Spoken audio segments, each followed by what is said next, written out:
Welcome to Uncensored Minds, the world's greatest conversation.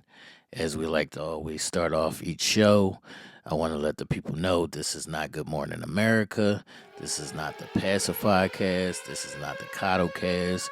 We might say a couple things. So if you got sensitive ears, please exit stage left and we're going to get into it. We're going to have some real honest conversations and we're going to speak however we want to speak. This is our safe space, and you are allowed to agree, disagree, or agree to disagree, however that plays out.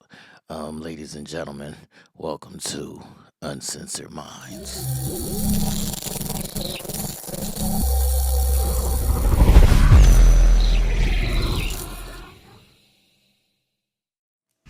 What's up, people? Welcome to Uncensored Minds, the world's greatest conversation. This is episode 174.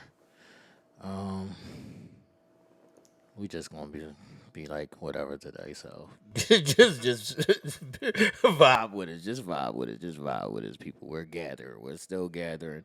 Um, I'm here with my co-host today. What's happening, people? What's up? Killer Aisha in the building. Oh, Kelly Isha's back. What's going on now? It's popping. Is it Nell Gotti today? Is it Nell? Just Nell? Call me Diddy. Is it Diddy No, or Diddy. is it Diddy or no Diddy? It's just Diddy. Man, I don't subscribe to the slander. So I've been Diddy all this time. We gonna continue with that. Facts. All right, people. This is episode 174. Before we get into the show, I want to send some prayers out and some well wishes and thoughts to the victims of the Baltimore bridge collapse and crash. So far, I think they said that there's 6 people that are unaccounted for. They found 2. They found 2 of them. Yeah, they found 2. I guess was it yesterday. 4 missing now. Okay. 2 was found in a car, a truck under a pile of rubble. Okay. So we want to send out our prayers to all the people that are affected by that tragic situation, and just keep them in your prayers, people. All right, as we get into episode 174, we're going to start off with a simple icebreaker. Just in general, what is your favorite cereal? We gotta lighten the mood a little bit here. I like that. Lighten the mood a little. Mine is Fruity Pebbles. Is it? You with the fruits? Pause. Yes. Fruity Pebbles. Pause. But my favorite cereal is Fruity Pebbles, and then a close but distant second would be Frosted Flakes. Okay. Yeesh. Mine is Captain Crunch Berries. That's my favorite. Right. Hold on, Ish. Before we get into yours, no. Do you drink the milk afterwards? Hell yeah, I drank the milk. Facts. That was one of the best parts. It's like you waited for the show just to get a little soggy so you could incorporate that with the milk, and it was just on after that. Thanks. All right, Ish. Are you doing regular crunch berries? Do you like the peanut butter joints? Like, is it just the Yeah, I'm regular? not into the peanut butter ones or whatever. Just the regular Crunch Berries. And then after that, I would have to say Cocoa Pebbles. Like Cocoa Pebbles. Is that a brown one? She like the chocolate milk. Yeah, she Yo, want the I ain't like my milk brown like she that. want the You ain't chocolate like the milk. chocolate That's how you get the milk? chocolate milk, I man. ain't like the Yeah. chocolate milk, and I can't drink white milk whole. I can only drink chocolate milk whole, right? But for my cereal, it had to be flavored with the cereal for me to drink it. I hated the Cocoa Pebbles. Cocoa Pebbles. I don't like chocolate. Oh, yeah. Wait a minute. How you don't like chocolate, though? Like certain chocolate shit, but I You don't ain't, like candy bars, though? yeah, they cool. But I ain't like going and go get a piece of chocolate cake. Oh yeah, I don't. I'm Like, off. you know what I I'm mean? cool on None of that. Facts. Weird to me. All right, my cereal of choice has changed since a kid.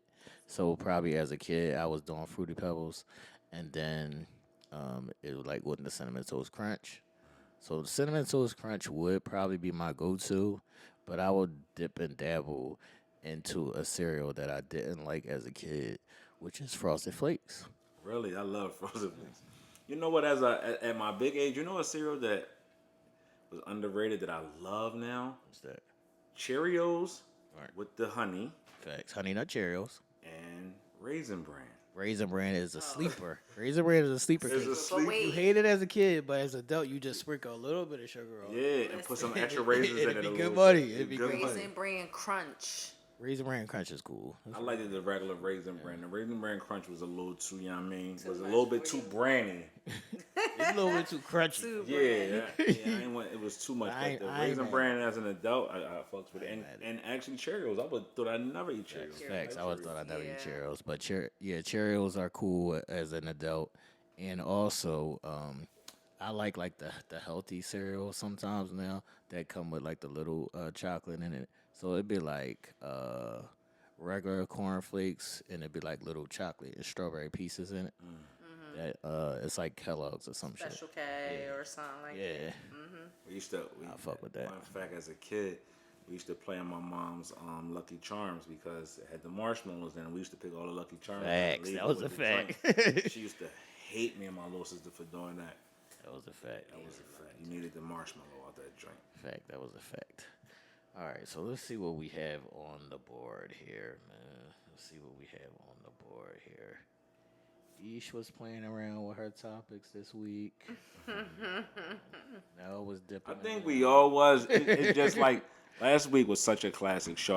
I watched it about told 3 or 4 y'all. times, and it got the wheels turning. And it just brought out a lot of emotions, but it brought out a great deal of conversation. And I just want to say that these platforms, especially this one right here, is brought forth because we wanted to change the narrative on things that, especially for myself, wanted to change the narrative on a lot of different things, right? Things that I've affected and things that has affected our community. I got to take part in the things that we talk about, right? It hit home, like a lot of things that you got to take a step back and be like, yo, how are you fueling a lot of the things that has to do with either the positive or negative things in your life? What are you doing in regards to your relationship? Are you a part of the problem? Are you a part of the solution? Or are you both? You know what I mean? So the stances that we take on this platform is just more or less a way of being able to self-heal, do a self-reflection, be accountable, as we talked about, not being self-manipulated, and using these platforms to, one, again, heal yourself in the things that you see and feel and understand now as something that's a negative or something that needs to be fixed, and then also impacting your community, your culture, and bringing forth change through conversation. Okay, we can springboard right off of what you're saying into your MS topic. What I want you to do for the people is give them a clear definition of what MS is in general. Because a lot of people hear the term or they know, it's multiple sclerosis, but they don't know what is, the official definition of MS. All right, so I'm going to give y'all the actual literal term, right? What is MS from a doctor's point or standpoint? And sometimes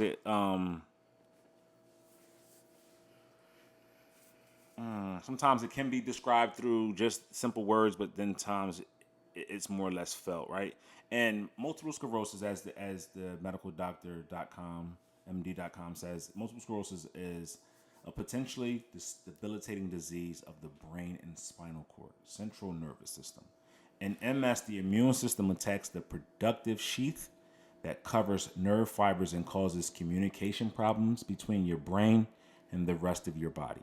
Eventually, the disease can cause permanent damage or deterioration of nerve fibers. Signs and symptoms of MS may vary widely between patients and depends on the location and severity of nerve fiber damage in the central nervous system. Some people with severe MS may lose the ability to walk independently or at all, right? Wow, that's crazy. As I even read the symptoms of what the disease that I've been, with since 2016. it still kind of gets me choked up. Other individuals may experience a long period of remission without any new symptoms, depending on the type of MS they have. And I'm one of them ones. Just to stop there for a quick minute, I have my days. I have my good days, That's and I what I was have going my to ask. bad days. What is your specific symptoms? Pain. There's always pain somewhere within me. Just think, let's say and I want to put it in like kind of the most literalist form or just dumb it down. Let's say you're carrying something and you pull a muscle. And you know how it feels when you move a certain way or you breathe a certain way or whatever. It hurts. I have a constant pain like that every day somewhere in my body. Whether it be in my back, whether it be in my head, legs, or whatever. When I first got diagnosed with MS, it took me for like a loop a little bit, because the first time you hear you got something, mentally you break down. And I remember that day vividly. I remember actually what caused me to be able to be diagnosed. Let me take y'all down the lane a little bit before I get to that point. Was on my way home. I had just got over having the flu and I was out of work. And this is when I was working at the bank. I was out of work for possibly like a week, like more like 4 days. And this was my day. This was me going back to work after being sick with the flu. On my way home, coming through Southwest and coming through Yaden to go to where I live at now, a car hit me. He was coming out of a side block and I was going down McDade Boulevard. And he hit me, he T-boned me and T-boned me into another lane. And it was an oncoming car coming towards my car as I was in the wrong lane. Fortunately enough, my car hit a pole and the incoming car didn't connect. But during that accident, I hit my head on a pillar in the car and was unconscious. Was transported to the hospital. I woke up like, what the where am I at? I'm in the hospital. They did x-rays and everything like that. Made sure I was fine. Stay in the hospital maybe overnight or whatever the case may be too. I go back. I go home. I now have to meet with my doctor, my physician. And they ran some tests, just like any doctor would do just to make sure that everything was fine. I was experiencing headaches, but that was to be normal with a concussion. I was experiencing body aches, but that's normal when you're in an accident of that caliber. The MRI actually revealed that I had lesions on my brain and my spine, and that's what MS is. Doctor called me and said, "Hey, Mr. Guthers, I want you to come in." And typically, when you hear that, something's need to be told to you. So I'll go in, and he was just like, after reviewing, your lab results, your blood culture, and the MRI, want to let you know that you're at MS, multiple sclerosis, and I didn't know what that was. Right. And the first time I heard that, the moment he said you have MS, whatever, my mind, everything. You think the worst. Not even that. Everything just went completely silent. I heard nothing else but that.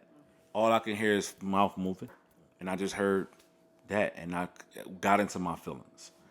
I went home, and I'm pretty much an outgoing person. At the time when the accident occurred, it was March going into April, so it was kind of nice out. I stayed in the house maybe about after coming home from work every day or whatever, stayed in the house to myself for maybe a week and a half, just processing and digesting the information.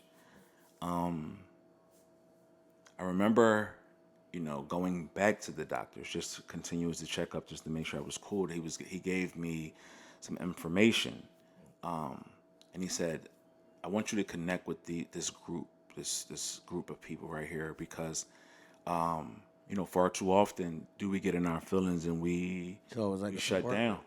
It was a support group. Yeah, support group. So I remember going to my first support group and sitting down and hearing the stories. And it's like you don't want to talk. You just there for if you know me, I'm really reclusive. I am like I tell people all this time, I'm a real shy person. I am super shy. So going anywhere, I kind of play the background. So I was playing the background and I was hearing the stories, and this one older guy stood out to me. And he was like 80 something years old. And he was in better shape than people in their 20s, 30s, and whatever. And he was just like, that's what keeps him going. He says, to the world, I'm an old man, but I'm a, but to me, I'm an old man with life. And he said, you choose every day that you wake up, you choose to live. I mean, you choose your steps, meaning if you're going to take hold of that day or if you're going to let that day take hold of you. And that has resonated within me since then. Hence the reason why I go so hard. If people know me, know there's no stopping me, no matter how I feel. And that's not just attributed to my MS. That's just the type of person I am. I just never, just been able to sit around and do nothing. I always got to be doing something. But this right here has given me even more of a vigor to go out there and want to live life, because I don't want to allow something to take me out of here. I want to live life on my terms. All right. So what is the actual way of treatment that they give to you? Are you on a daily medicine? Is there a surgery? What does the treatment look like? Well, there's steps, there's stages that MS is, different stages, and you could be in a different stage.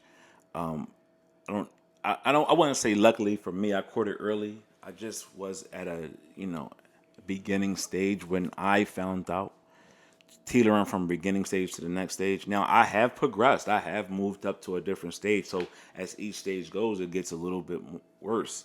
I've jumped into different stages and things like that. Treatment, medicine. They want to give you, tons of medicine, and we talked about this a couple of shows ago. Medicine ain't always good. The chemicals that we put in our body are not always good for us. I just found the best way for me to treat myself in my situation is being active,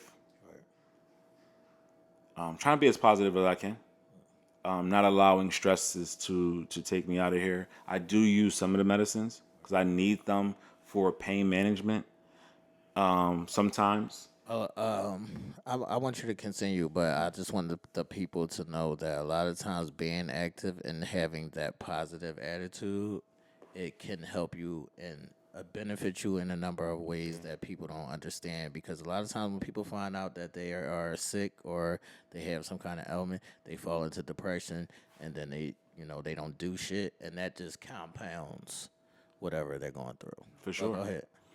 That's 100% true. I started my journey, and I say my journey in 2013.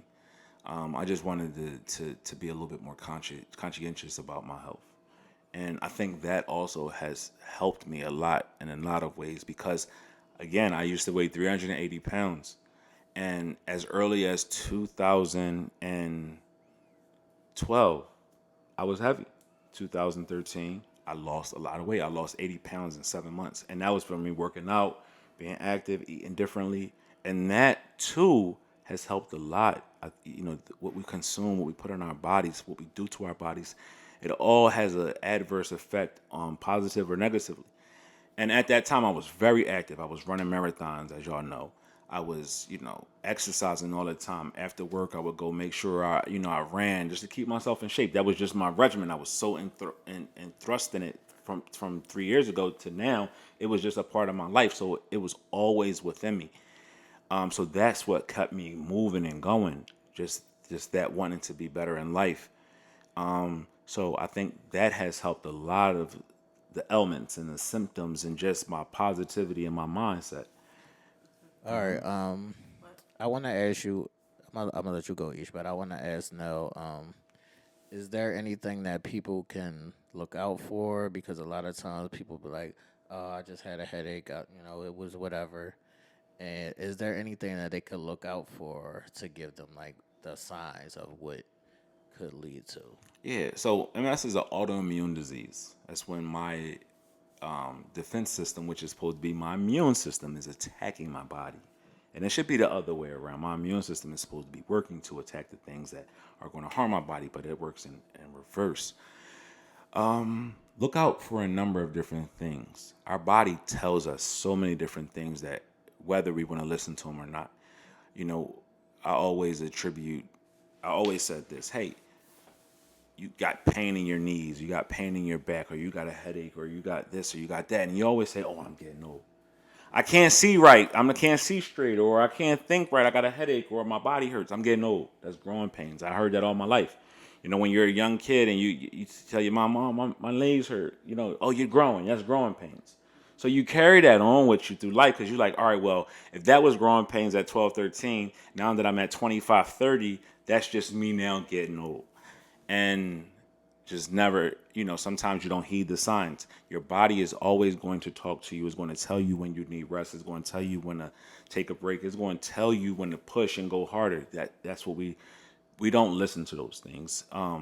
And when you see something that's different, even if it's the littlest change, I always say keep an eye on it. Keep an eye on those things. Keep an eye on it to the point where you're actually putting under a microscope to make sure that that's just a one-off, or if it's continual, that you now need to seek some, professional help. Do yourself a service and go get checked. And don't allow that first check to be your only check. Don't allow that first doctor's opinion to be your only doctor's opinion. Don't, on the last episode of Make It Make Sense, when we had the young lady who, wound up finding she had breast cancer after her mammogram test came back inconclusive. And then they said, oh, these were just polyps and lumps and whatever. Those are normal. But then she, knowing her body, she sought a different opinion from someone else. And that second opinion came from a friend of hers who knew this ain't normal. I brought that up to say, when you don't think something, when it doesn't feel normal and it's continual, go get checked. And don't allow that first thing, no, to be your only no, because you know your body better than a stranger knowing your body. Or even your doctor who you may have been to since you were a young person, they can miss something. So that's what it was. And I tell people all the time, just be cognizant of your body. Be cognizant of your mental makeup. And the reason why I say your mental makeup, because as T interjected and said positivity is a medicine, is a drug that will help you, get through or, push through or even cure some of your ailments, in a sense. Ish, did you have any questions or you wanted to?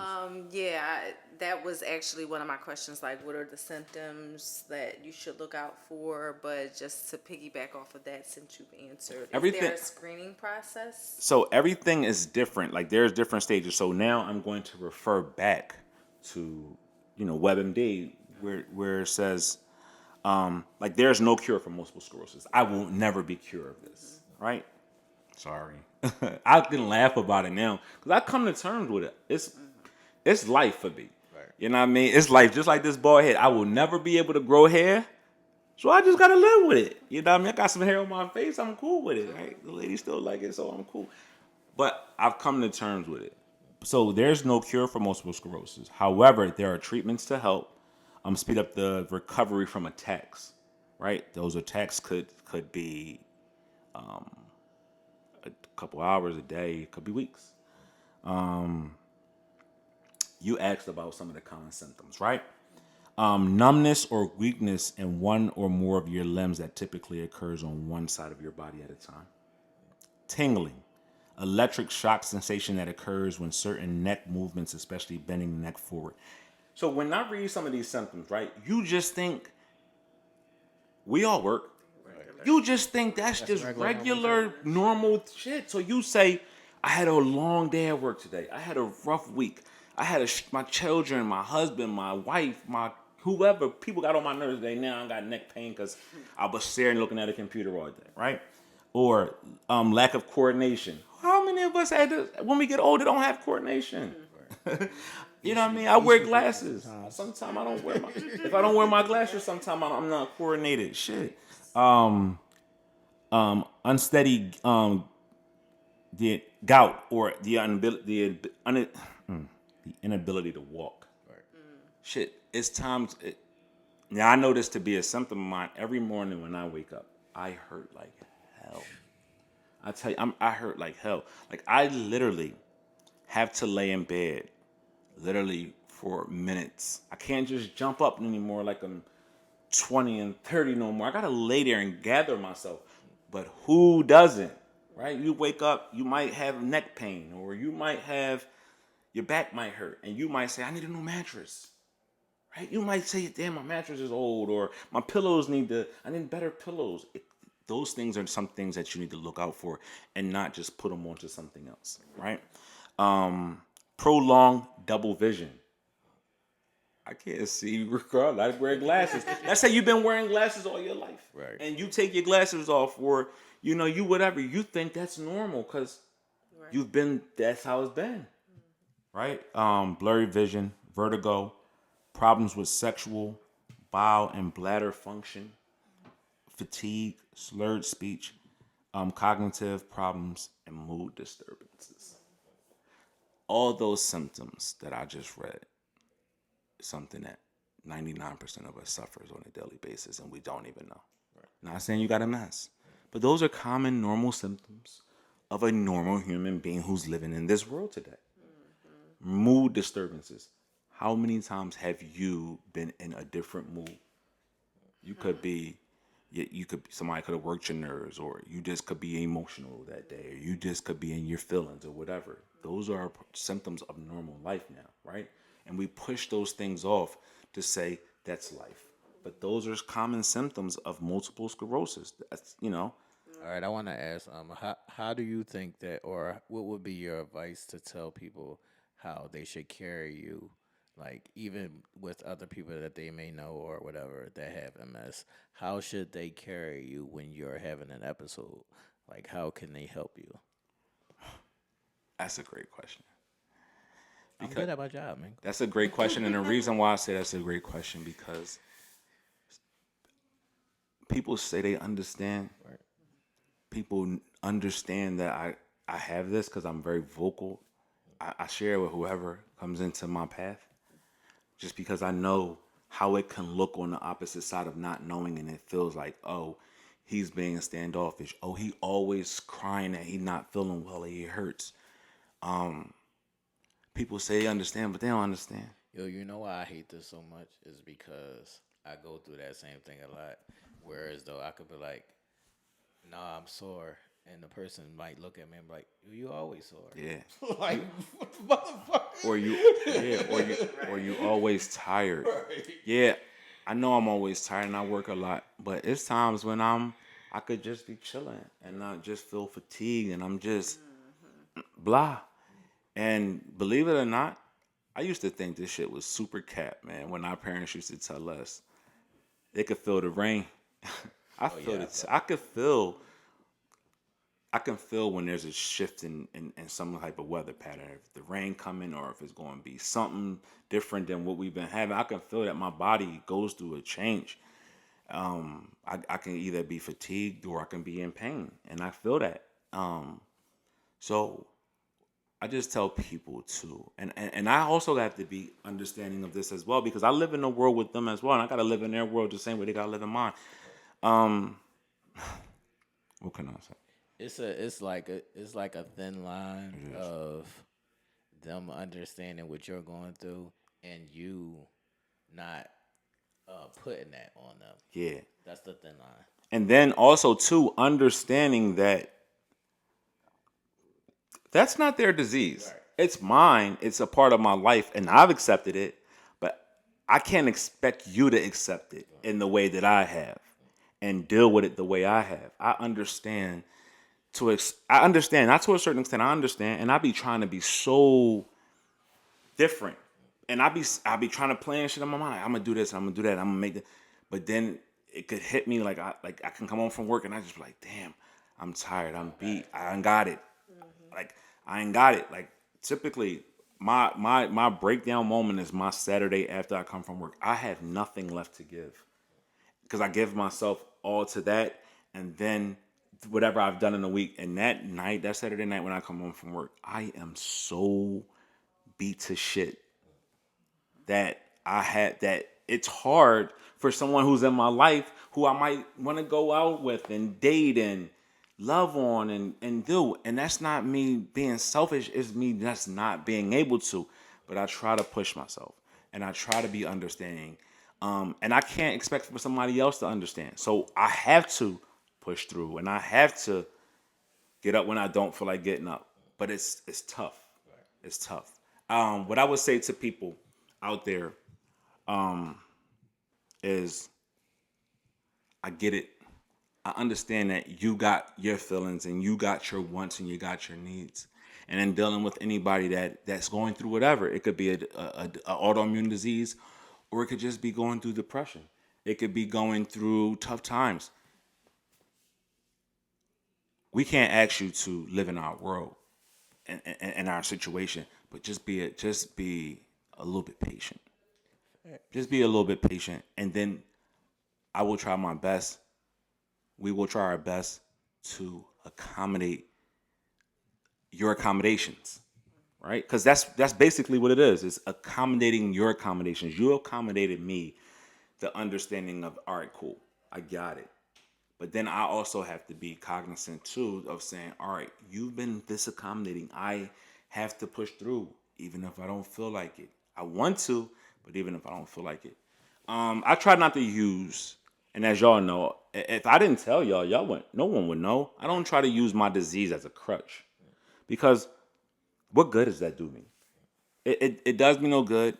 I like to use my voice. I like to use my presence. I like to use me as a template of what it could look like to have something and live with it and prosper through it.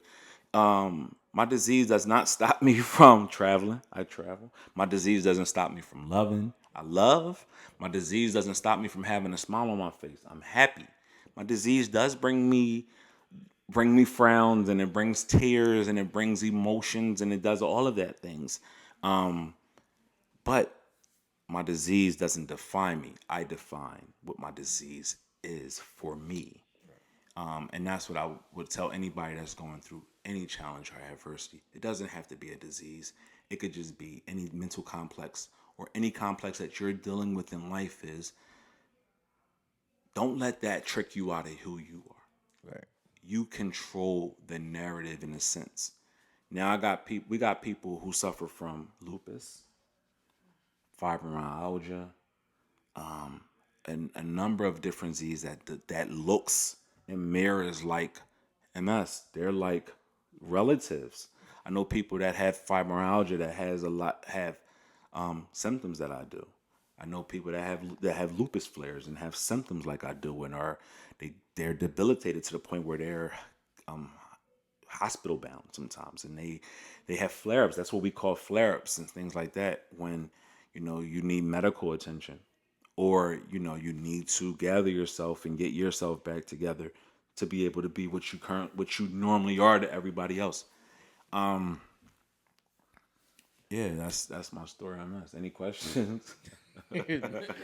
No, we're gonna move on to the next topic, and this will be something that was sent in from somebody from the congregation. Before we go further though, I definitely want to look into the camera and say I thank you. I thank each and every one of you. I also want to thank my two co-hosts for being accommodating. Why I say that is because it's been nights that we were supposed to tape, and I might not have been in the best of health, or just my co-hosts just allowing their spirits to just always come through them and uplift me. I said, shit.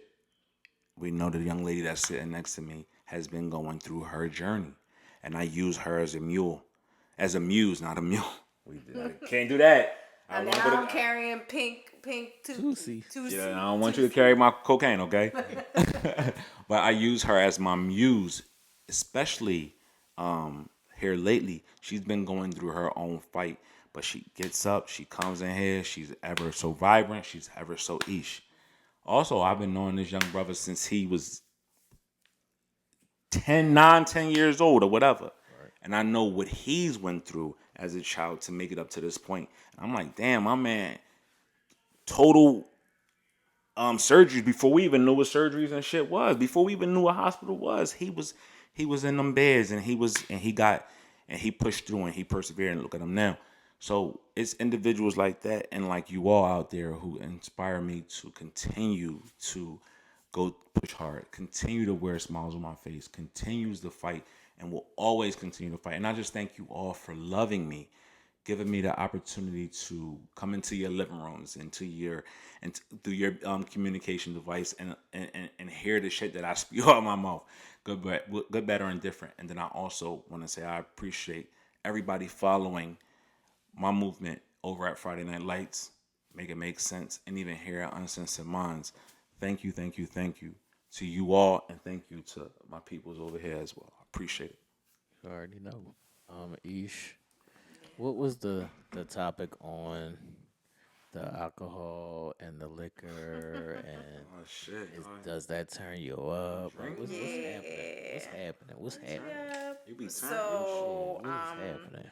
one of our member suggestions, Coco Bright actually, she posed a question: does alcohol and smoke make the sex drive higher? Does it make an individual have a higher sex drive? You were very exuberant in your quick answer of no to this, Ish. So I just want to know, like, why did that quick response bounce out of you like that? I feel like certain things can aid you in your sex drive. They don't control your sex drive, in my opinion. Like, I feel like your sex drive is your sex drive, right? You either have it or you don't. You either have issues with it or you have an amazing sex drive. I think things like alcohol or smoking only can either intensify it, and in certain areas alcohol can decrease it for some. So I think that, you know, it really all depends on the individual, but I just don't think it creates the sex drive. I'm gonna beg to differ in that department, and I'm just gonna say, just in my experience alone, there has been people who have been all around prudes or basic shyness or whatever, and then when they get a couple drinks in them, they become a totally different person. Or there are some people who, when they smoke, they get horny. So I don't know if that translates directly to saying that your sex drive is higher when you're inebriated, but I think it does play a key factor in it. So I'm gonna say yes for a lot of them people. Like, you may be a person who's naturally your sex drive is high, so I don't think you can see it. So you probably can't see it Right. because your sex drive is already high. But for the person who their sex drive might not be high or it could be low, once they get a little bit of alcohol on them or when they high, their sex drive might arise. Yeah, we've been saying that, we've been hearing and saying that a lot since we've been young. Like Right. people, drinking and It was a whole thing when niggas used to be like, yo, let's just get shorty high. And then she gonna be get a little freaky. Yeah, I alcohol mean, surely intensifies a lot of the senses. I guess just look at people after they get drunk and they forget. Some people forget where they at. They get extra horny and extra freaky. So it's a number of different things. I really can't speak too much on this as a person. I don't drink. that's I what I was don't gonna drink. say. I don't smoke. I have before. Um, but I'm not that, so I can't like, oh yeah, shit. When I drink, yeah, I'm Right. super turned. But I've seen the flip side of that when people do drink. Yeah. I think it's more or less courage juice too. A That's what lot of I the was sense. saying. I don't think it's just a placebo, But it does have it could have some effects, and then people sometimes they get alcohol in their system and they get confident. I mean, not only the confidence side of it. There's been a lot of times where people say when you drunk, you last longer. Yeah. I've only seen the opposite. Or even or and Why when you you saying that or so when they sad? high, I But heard a hold lot on, of, there, but why you say that so sadly though? Because it's sad. It's horrible. it's hard. It's But I horrible. even seen these young boys nowadays saying they take perks Yeah. and they going all night. They Right. going crazy in the joint. You know what I mean? Because you know what I mean with Right. what that do. So, is it that we reached our big age and we just don't Yeah, see that or need that? yeah, because like for individuals who don't do so, let me ask you, as a person who doesn't drink or smokes, you too, T. I mean, you might have an occasional drink or something. I used to drink.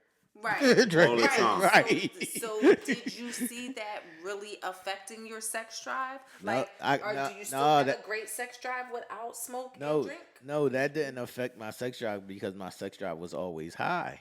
So that's what I mean. I can't discern the difference in whether I lasted long when I used to drink or whatever. I would have to ask them. But in my experience, my sex drive was always high, so I don't need outside vices to make my sex drive go higher. But that is a thing that some people do need and or use. I know certain females who they don't really get horny like that unless they high. Right. You even hear people saying, "If I get a drink of me, Right. I'm If gonna get I'm loose. If turning I drink up, this wine, I'm turning gonna up. turn up. If I drink this Right. alcohol, it's gonna get it popping." I don't. Are they just saying that because it's trendy? Are they saying that because it's facts? It could be both. You know what I mean? But we hear that a lot. You see that a lot. And could that also be a thing of once I get this certain level of alcohol in me or high, now I can let those guards down? Yeah. I mean, but when you speak of inhibitions being let down or let go, like, does that correlate to sex drive? See, I think Good. that's where I'm not connecting it It could. because I'm not really correlating the two. But It could like it's this. interesting. So say if she's a female who when she's not drunk or high, she don't like anal. But when she get drunk or high, she down to try whatever. That could be up in her sex drive. Or she might want to have sex more when she's drunk and high. That's up in your sex drive. So I guess it's all on how you view it and like what your perception of it is. Right. Like for me, no, it's not gonna. I think both of those like bring me down. Would bring me down. When I would drink, and I was saying that when I would drink, right? If I had a drink or we went out or whatever, alcohol did the reverse to me. It made me even more attentive to everything because I knew I was buzzed. Right. I knew I had to get home without getting stopped. Right. I knew I had to be on my P's and Q's because we was out or whatever. Like alcohol made me opposite. It made me very quiet. I sat there and was real chill. Like not doing too much, not nothing, just chill. Like So if you want me to not say nothing? Give you a little. You know how people go out and have those drunken sex nights and escapades. I can't remember never doing that. That I'd was much never a rather thing for me. be sober Right. than be drunk and enjoy sex. That shit. But I have seen the girl get high or drunk and I seen her turn up. Yeah, Right. we see that a lot. We see that a lot nowadays as young boys. Even now, you see it now. Right. You know what I mean? You see that shit a lot now. So I think it can,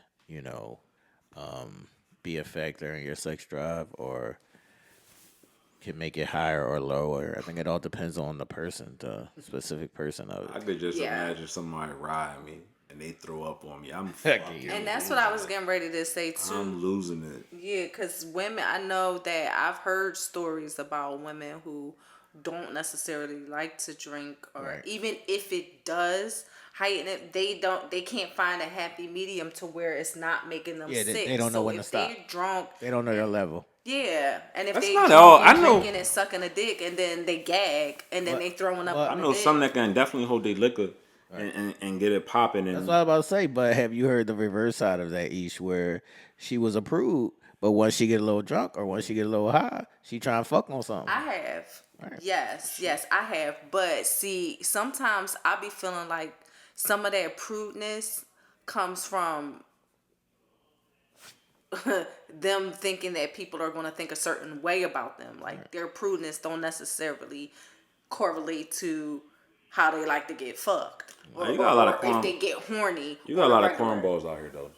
And Facts. the moment they get some alcohol and they get curves juice, and they get it Courage popping. juice, absolutely. And they could care less about what somebody else think. It's just they just let their shit down, and let it go, and Right. it's that. Right. Facts. Y'all let us know in the chat and in the comments. What are y'all thoughts? Do y'all think that alcohol and or weed, pills, et cetera, does that raising people's sex drive? I think a lot of people. I think it's going to be if we took a poll. I think more people would lead on that side. I would agree. I would agree. I just think maybe, like you said, it's all about the perception of it, and like me looking at it from my perspective of not necessarily needing it. It intensifies it, but not necessarily needing So it. where's the intensity coming at? That's what I want to ask. I think the intensity comes 'Cause in I've because never felt any of that intensity. Like, right. But I think too, it all depends on how it affects you, how each thing affects you personally. Some people, weed makes them horny. Some people, weed makes them sleepy. Some people, liquor makes them rage out or whatever, or hype or whatever, and want to fuck. And then sometimes it makes them like drunk and sloppy and goofy. this is where I gotta say, all right, because in my past, I did know a chick that I knew when she was going out to get drunk. When she came home, She's gonna tear you down. Right. She's gonna rock your world. Right. That's what I'm saying. So it depends on what effect it has on you. I think that's what is going to determine the sexual basis of how they're going to act. Cause I've heard guys say, I'm not drinking nothing. If you want me to fuck, right, I ain't drinking because I ain't gonna be able to fuck you. Right. Like, right. or if they getting too much or having too much to drink, they're sleeping, or like, you know what I mean. You just ain't really getting no Right. action. See, So that's when I think when you don't know your levels. So I think that there's limitations to it. So I think that if you have like a small buzz, maybe that could be something that could be a little extra boost for you. Or maybe that could clear your mind from all the thoughts of, no, I don't really do that. I don't want to try this. I think that could put, as Nell said, the courage that would push some of those things out of the way. But going from not fucking with anal to drinking and fucking doing with anal anal. all the way is wild, because a lot of that wilds is out like here. I was saying, it's a lot of 0 wild to Cowboys. 100 real quick. Nah, Like, but you got girls that say they ain't sucking no dick, but they get some Facts. alcohol and they sucking your dick. Facts. Eating the meanwhile, ass and can all I that. just tell this bit of story real quick? And I already asked I love her. stories. Yes, and I already asked her if I could repeat this, shit. but I have to tell you this. Speaking of getting high or drinking, like, smoking or drinking. So I was having a chat with my coworker, and she was telling me this story, and she like, yo, listen, every time I get with this specific guy, like, we smoke, I get high, I get fried out of my mind. Well, this one night I got super, super, super duper fried. But it made me so horny, and I was sucking his dick crazy.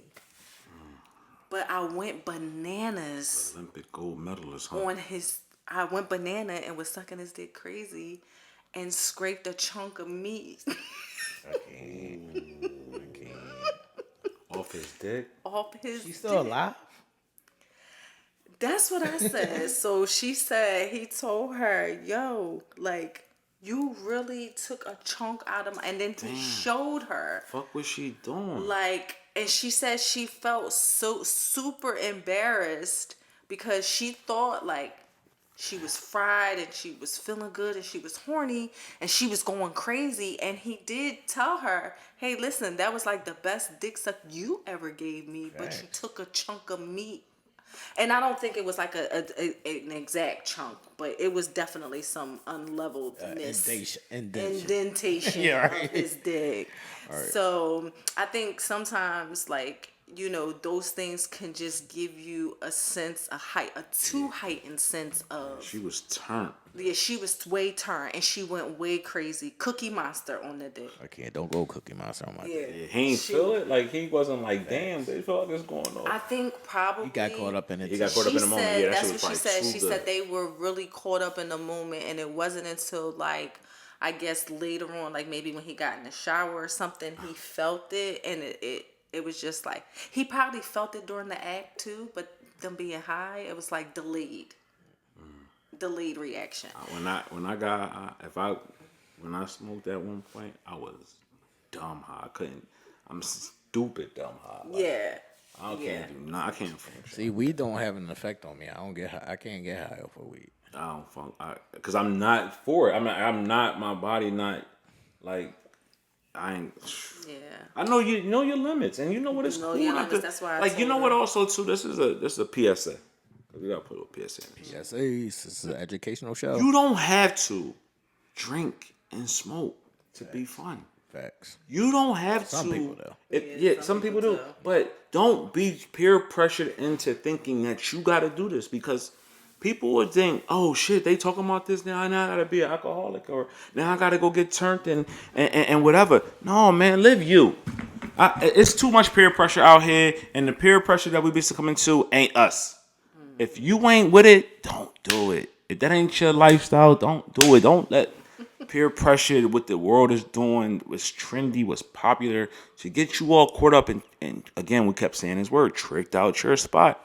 Because it can happen. Yeah. Well, they do say the Grey Goose get you loose. What about the Casamigos? That shit I had say, you. Kazi had you. then that Casamigos be having girls turned up and they be Super getting turned. They be sleeping on the orgies, roofs. all kinds of shit. So be careful. Is what I'm gonna say. Is Hold up, Ish. Eggs. And Hold make up, throw the sure flag you on these doing motherfuckers. Too much where you taking chunks out of dicks. We had to throw the flag out here because T said something about threesomes, and you said, because we talked about this earlier, that it was a lot of cap in that comment section. No. I said I want to see who the fuck is going to say something about threesomes because they all said no threesomes was happening when we was discussing it on the show. So I had my popcorn. I wanted to see who was going to cat. You see how Ish? I told y'all, Ish not one of y'all, man. She wanted to see the I wanted cap to in see y'all who rap. was gonna catch. That's why I said I'm grabbing my popcorn Oh, why? because I want to see what was happening. Because I remember us explicitly having threesome discussions, and everybody was like, "Ew, no threesomes." But they were saying this. What they were saying this No, time. there was a lot of no's in there. It was some people who have experienced threesomes that talked about, you know, their boundaries and holding boundaries, and then there was a couple of people that so. What's the actual question? Is there boundaries on the threesome? threesome rules. Threesome rules. Threesome rule. What's the threesome From rules? a person who don't want a threesome, I loved it. Who you? No, you. Wait I a asked him. minute. It was somebody sent it. He was I like, know, but I'm just saying. I'm cool on it. I'm cool on the 3. I don't need a 3. So if she offered you a threesome, you turned it down? Yes. Wow. I seen the problems that it causes. I seen the problems that it caused firsthand. I'm cool. I don't want to share my lady with nobody else. I'm sure it's my not lady your don't lady? want to share me with nobody What if else. it's not your lady? What if you single and somebody that you just had, you know, little pocket rocket with, like, said, let's have this threesome. Again, I'm not the popular opinion. I don't care what the world thinks. Threesomes don't excite me. Like, it's cool. It just doesn't excite me. I'm not overly excited about a threesome. All right. And if y'all list questions about that, if y'all have a threesome, do y'all want girl on girl or 2 guys and a girl? See, So that don't even. you want what you want, the 2 ski or you want the It's 3? definitely 2 females. I would never do 2 guy threesome. Yeah. Only simply because I understand that we're gonna talk about hypocrisy later. Yeah. I understand that it's hypocritical, but I don't want another nigga's dick around my dick. I'm sorry. Yeah, it's not never gonna happen. I'm sorry. I just can't do it. It's suspect to me. Like it's Absolutely. screaming suspect. I Super can't do it. sus. I'm good. But if I did engage in a threesome, it probably wouldn't be with my actual girl or somebody that I was doing something that was serious with, just because of, like you said, all those outside factors that could happen. And also, I don't want any rules. I don't want any rules or any boundaries. I want it to be no holds barred. Everybody can do everything to everybody. So y'all not saying safe word. We can have a safe word, Okay. but when you do it with your girl or whatever, there be rules like don't eat her pussy or she can suck your dick, but she better not swallow, and they be like, come on, man. Okay. Fuck, I'm not doing that shit. All right. So T said. So Eve, what you got? Yeah, I don't want no rules either. I think that's Okay.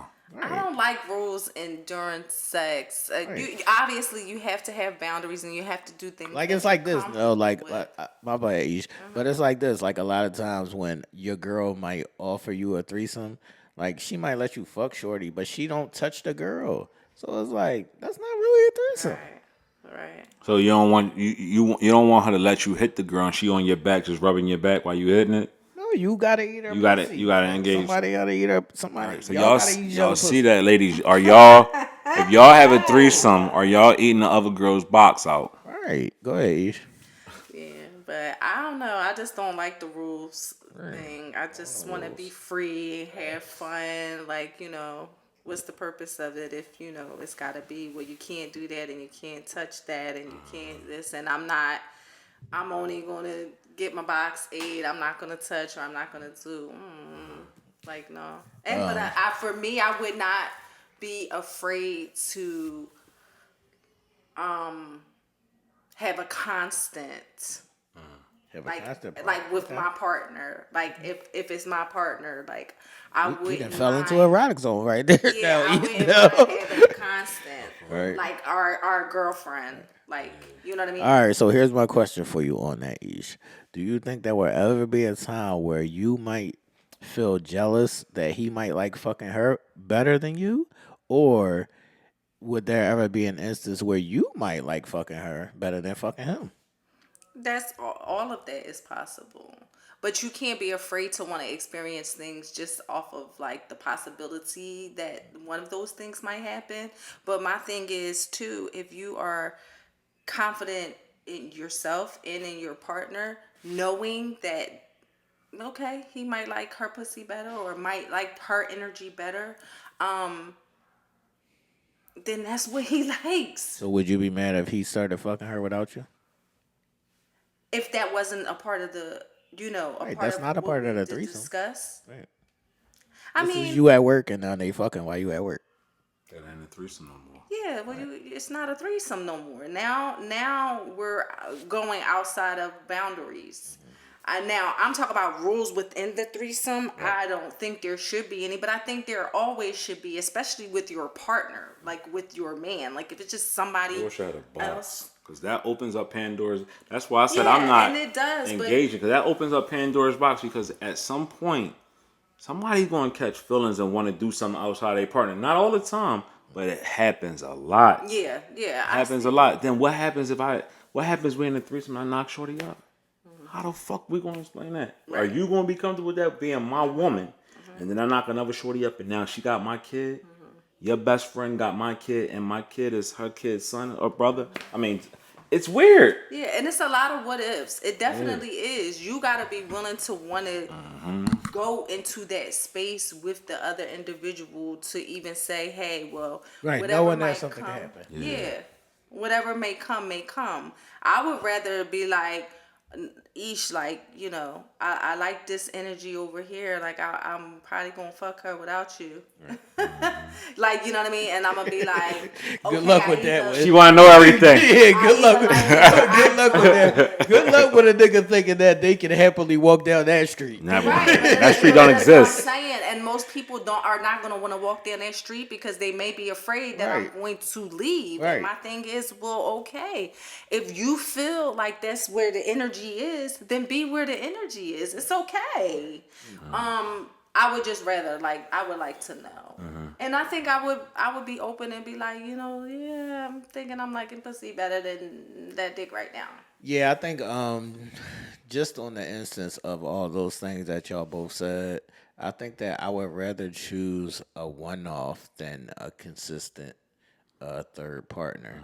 Just because if you have a consistent third partner, then yeah, that leads to somebody Yep. Catching falling. Falling. Yep. Absolutely. So I wouldn't be mad at the one-off, but I wouldn't do the consistent. Well, I think the only way it would work. I think that would even that could bother me at some point. Yeah. Like that could bother me at some point. Like what? Damn, why now you only want to fuck when we fucking with shorty? Like you don't just want to fuck me by myself no more? Like Right, and then I was gonna say I think it could work if everybody had if all parties involved are into polygamy ideas and the ideas of extensions of households, etc. Like I think it could work if you are all in that mind frame. yeah, it's tricky. It's tricky. But yeah, if it was one specific day and we were going to just do a threesome, yeah, I don't want no rules. Like I don't want no rules. Yeah, Go for no what rules. you know. Yeah, no holds barred.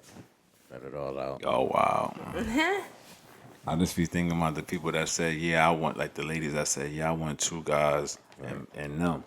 But what if the guys start kissing and shit? Like, Ish, would you do a threesome with two guys?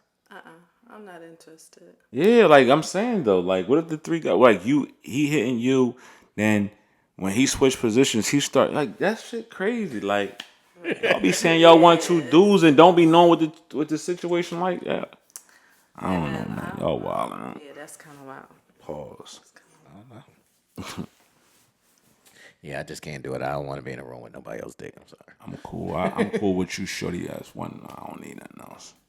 Just bring your leggings. I'm cool. No, what if she was trash at sucking dick, and she was like, "I got this throat goat for you," and it's just a one time thing. No. For your birthday. No. Not for your birthday. Your birthday. Nah, because Take it. I ain't gonna get caught up in the trap. I'm not gonna get caught up in Charlotte's Web. I know that shit ain't real. Cause at some point, she I just don't.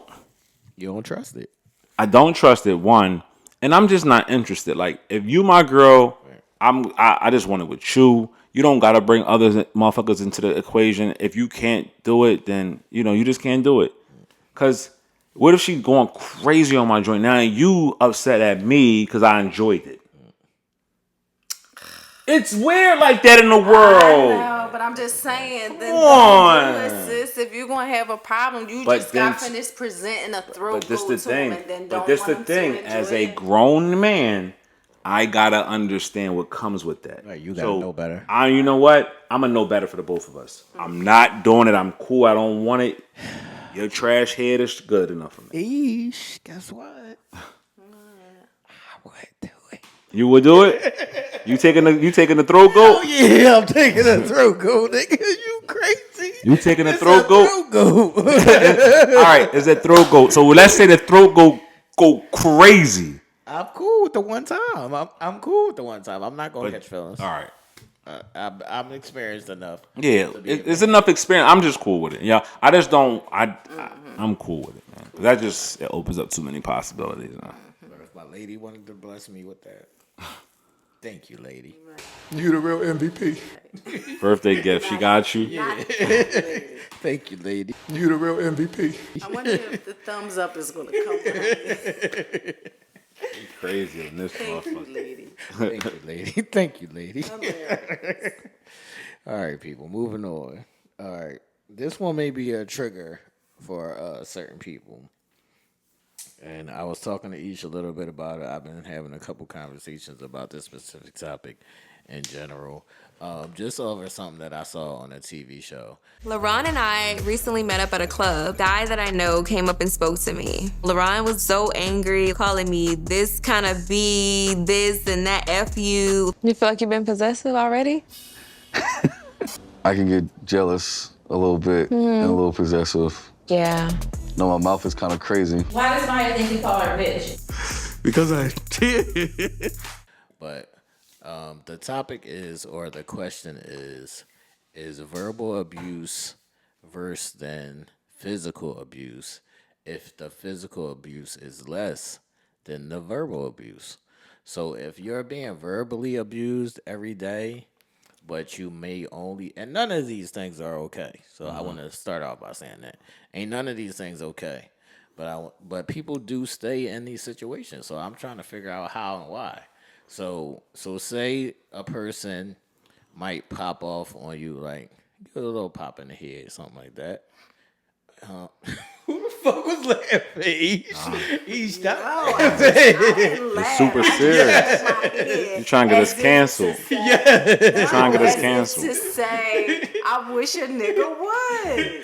Like a little pop in the head. Well, I was giving an example. So I was like, on one of the Medea movies with Blair Underwood, like he snapped on Shorty because she had broke a rule. And like one of his rules was like, I don't want people in my house. And then I came home and you got people in my house. So he popped her. So it was like,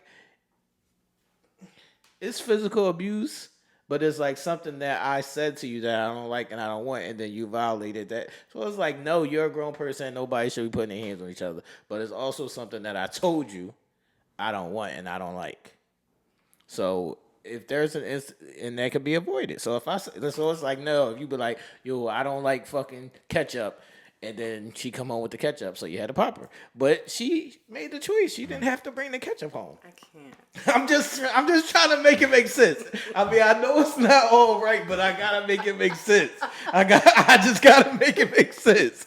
So if you didn't bring the ketchup home, you wouldn't get popped. So I'm saying, if there's an instance where you could not get popped, or you might got popped once every 4 months, but they're verbally abusing you every day. If you had to make a choice, which one is worse? Is it worse, the verbal abuse that you're constantly taking and getting tore down every day, or this every once in a blue moon that you may have control over if you got popped? Which one is worse? Let's first start off by saying they both are Right. nasty work. Facts. Right.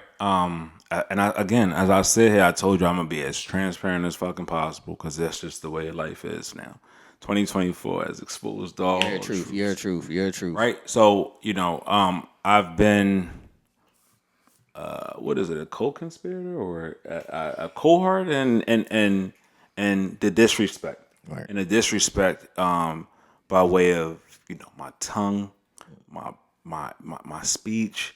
My disrespect, because that's what it is basically. It's boiled down, and I'm not going to ever sit on this platform and act like that I'm bigger and better than my flaws, because I definitely have flaws, and I want to say that I'm working towards correcting those and fixing those and being a little bit more cognizant of behavior. But yeah, I've been that angry person that has verbally abused people that I love. Not for nothing. It again, as I said last show, and I'm going to say this show, and I'm going to say every show. I apologize for my behavior, and I'm working towards making myself better. Just learning how to just not take everything that's thrown at me and using that as fuel to fuel my even bigger emotion. After you see the effects of what verbal abuse does to a person, it mentally tears them down. Right. It makes them standoffish. It cuts the level of communication completely down because, they don't know, you don't know, we don't know which way the conversation is going to go. And it's always a defense. Just think, you're always in defense mode because you're expecting that to come. And that's both parties. So we got to do a better job at being able to control our emotions, especially with the people that we say we love. Right, but see, that's my problem because that was my exact issue. I'm watching the show, and she's saying how mind you, they're not together yet. They're just getting to know each other. They're just dating. So they go out to a club and he sees another guy trying to talk to her and he snaps on her and he calls her all kinds of bitches and hoes and X, Y, and Z. And then the very next episode, she goes out on another date with him. And I'm like, how do you go from somebody disrespecting you like that and then you just go on another date with them like that never happened? So I think too for women sometimes, and knowing women that have been through certain instances and situations, like a lot of time it be for clarity. So I feel like she went on the next date with Lauren, was it? Right. I think she went on the date with him to try to gain some clarity, or maybe in her mind, she wanted to see if in fact he would still have that same energy, because I feel like she likes him enough to give him Here we go. benefit of the doubt, right? Because I feel like that's what she was doing. Like, she gave him the benefit of the doubt and said, oh, I know LeBron in certain aspects, and so his... But why doesn't your benefit of the doubt get wiped away when it's violated? So I understand. Like, I see both of y'all. Like, I understand how y'all give people the benefit of the doubt. I give you a clean slate. You didn't know. I don't know. We don't know each other. We didn't know any better. But once you see this behavior is displayed, why continue the benefit of the doubt is what I'm asking. Yeah, I guess it's an opportunity because everybody thinks they can change a person. That like if I see crazy, I saw crazy. I've experienced more positive things with this person, or I see the good in this person than the bad. Mm-hmm. Plus, shit, we all got fucking flaws. Right. So how can I judge this person? Right, but that's what I'm asking. That's the benefit of the doubt shit. That's how it comes. That's how it equates. It's like, all right, I understand that I'm flawed. Right. So their flaws are. But I'm asking in an instant where they didn't give you all of this good. Because it's still, you want to see the good in people. You do want to see the good in people. And I think she's seen, like, just going back to that, I think she's seen some good that outweighed what he did, even if it was like a red flag, right. Even if it was something that could be a deal breaker later on down the line for her. I think because they're so new in certain situations, and I think that's what happens. People see things sometimes when it's new, like, you know what I mean, where they don't have a lot of time in and they haven't seen a consistent behavior of this sort. So they kind of want to say, oh, well, let me see. Is he good looking? He's okay. Oh, that's a great question. That's a question. Yeah, I know that. He's okay. I know that plays a part. Right, that plays a part. People who give people who they think right have something. Right, yeah, that plays a part. That plays a part. Without a doubt. I don't think his looks are a determining factor in this. Mm-hmm. It could be a number of different things. Right. His personality could be inviting. It could be a number of different things though, right? Because I even asked myself, like I said, how the fuck do people deal with you? How do you expect people to deal with you if you're giving that, right? And I don't take that for granted. I don't say, oh, I'm a nice looking guy, so they got to deal with that shit, or I got a genuine heart, so they got to deal with that shit. I question myself because I've turned myself off to myself. Right. Right? And you're like, damn, that's a powerful thing to say. Like, if you can sit up there and turn yourself off to yourself, how do you expect other people to deal with you? So then the bulb goes off and you're like, yo, I got to do some shit to get my shit in order, or I'm going to be by myself. I don't want to be by myself. I don't want to live in this world by myself. I want to have a companion. I want to have a love. I want to have people that will be around me. They don't have to be my friends, but I want them to share this space in my presence. Hence the reason why you do those self-evaluations and you do those self-maintenances, because if you don't, you're going to lose everything that you worked so hard to get to. Now, Aisha, you were saying earlier about sometimes you could see it, or like you can handle a little bit of slander because it's like, You know, just coming from where we come from, sometimes that's just how people naturally talk. So how does that play out? Like Yeah. So I was basically he was saying, just like you. He just said you're a dumb bitch. yeah. You just let it roll off your shoulder. Motherfucker, and what you think? You the brightest light bulb in the motherfucking church? Like, but see, again, I think too, sometimes people will deal with things or overlook things too sometimes because they feel like they can control the situation. Like sometimes they feel like they can be in control. So as for me, I might feel like I can rock and roll with a person who got some spice in they tongue, because so do I. So we can go back, and but then you also have to know the boundaries and know that, hey, that could get rather explosive, and that could then maybe possibly lead into more than just a verbal altercation at times, just depending. But some people can't swing with it, and those are the people that typically will walk away and be like, you know what, I can't deal with this. You're not going to talk to me like You that. know what's funny? The two of us, we're benefit of the doubters, right? And we both got spicy ass mouths. And we know we got a spicy mouth. So when somebody else gives it to us, we like, I got a spicy mouth. I can handle that shit a little bit. Right.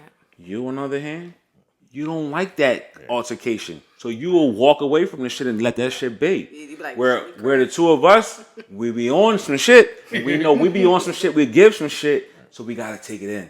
Yeah. Like we feel like, damn, all right, I know I can give.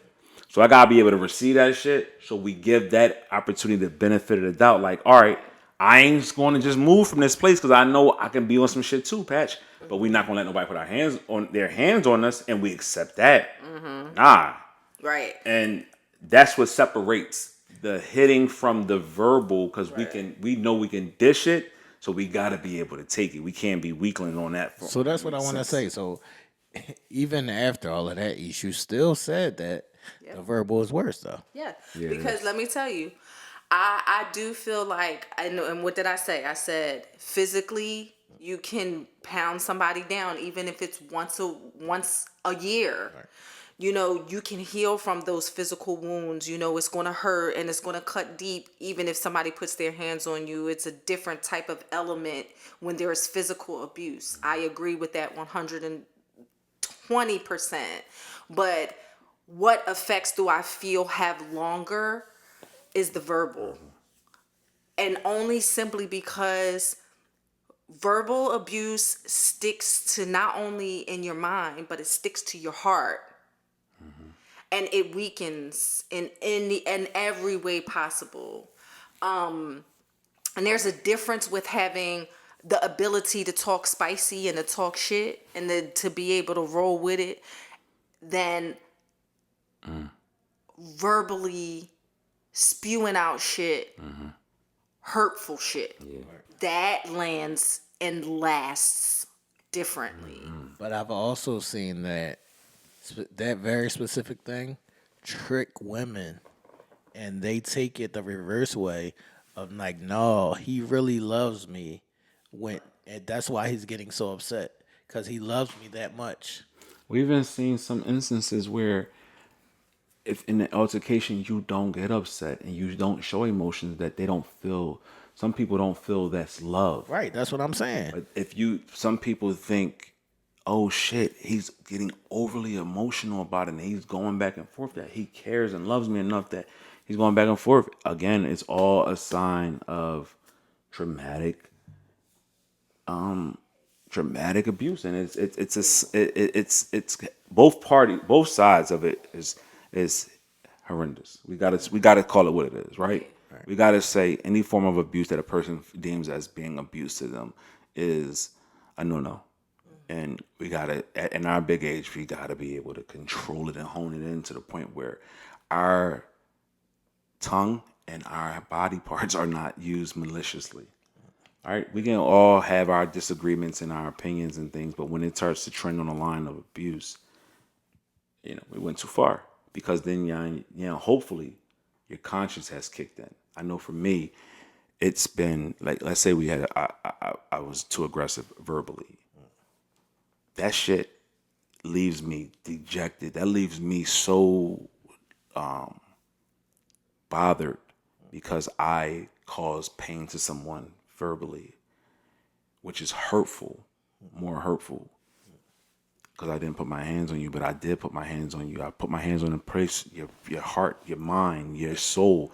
That shit hits so deep when it's coming from a person that you love. It's different when it comes from the person you love, and I receive that. I receive that shit. Don't think, that I'm just saying this because it sounds good. Like I really received that shit. Hence the reason why I got counseling. Right. Hence the reason why I use this as therapeutic sessions or therapy sessions to get myself in order. That's why I said going forward, I much rather just not say nothing at all and just let it be than even to interject my opinion in that moment, because I know that moment is only going to take me further. I can sit back and let the moment fizzle a little bit and then come to it with different tongue or different speech or just a different communication.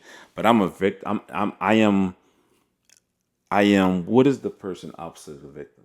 The aggressor. Right. I have been the aggressor. I can take full ownership of that. And I'm saying, and please don't use that as me saying I wear that as a badge of honor. I wear that as a understanding that I had a problem. It's a problem. I wanna piggyback off of what you're saying now, and I wanna ask Ish. So Ish, in those instances that Nell is speaking of, do women look at the man as it's not? I didn't do anything wrong. He just has a certain anger inside of him. Like it's not really him. Like the shit that he's like, if he's verbally being verbal abusive or he's being physical abusive to me, that's not really what it is. Do y'all look at that like, no, he's angry and shit like that? Like it's not really about me. Yeah. Like you don't take it as disrespect. You take it as he's angry. Well, I think that teeters a line too sometimes for certain women, because you can have a space where you're kind of in the middle, where you say, you know what, he is being disrespectful or whatever the case may be, but I can handle him. And then on the other token, he's angry. He has an issue that has nothing to do with me, and I don't want to be judgmental of him, and I want to be understanding of what I see and know, maybe about his history, maybe about any traumas that he's been faced against, or anything that is not being worked through in his life that you may know about. You're taking that into consideration and you're not being judgmental, but on the same token, you're like, I'ma fuck this motherfucker up. Like, you know what I mean? Like, it is a line of disrespect, I think, in most instances, but it's just a matter on how you're dividing your thoughts. Yeah. That's why I said sometimes people trick themselves because they're not looking at the disrespect part, and they're just looking at I need to help this person. I don't even think that too. I mean, that's one aspect of it too. But also another aspect that we need to look at too is learning how to diffuse situations, learning how to live to see another day. Stop adding fuel to the fire. Let's more or less, if we see the aggression or if we see the disrespect, remove yourself from the conversation. Allow that person to remove themselves from the conversation. Don't keep egging the conversation on because you want to continue to keep going. Sometimes we have to know limits. And that's a part of it that I was trying to explain. Like, I'm a laugh. It's not funny, but I'm a laugh. And I'm going to say that in the instance of where he told her, I didn't want nobody to be in my house. He's not wrong.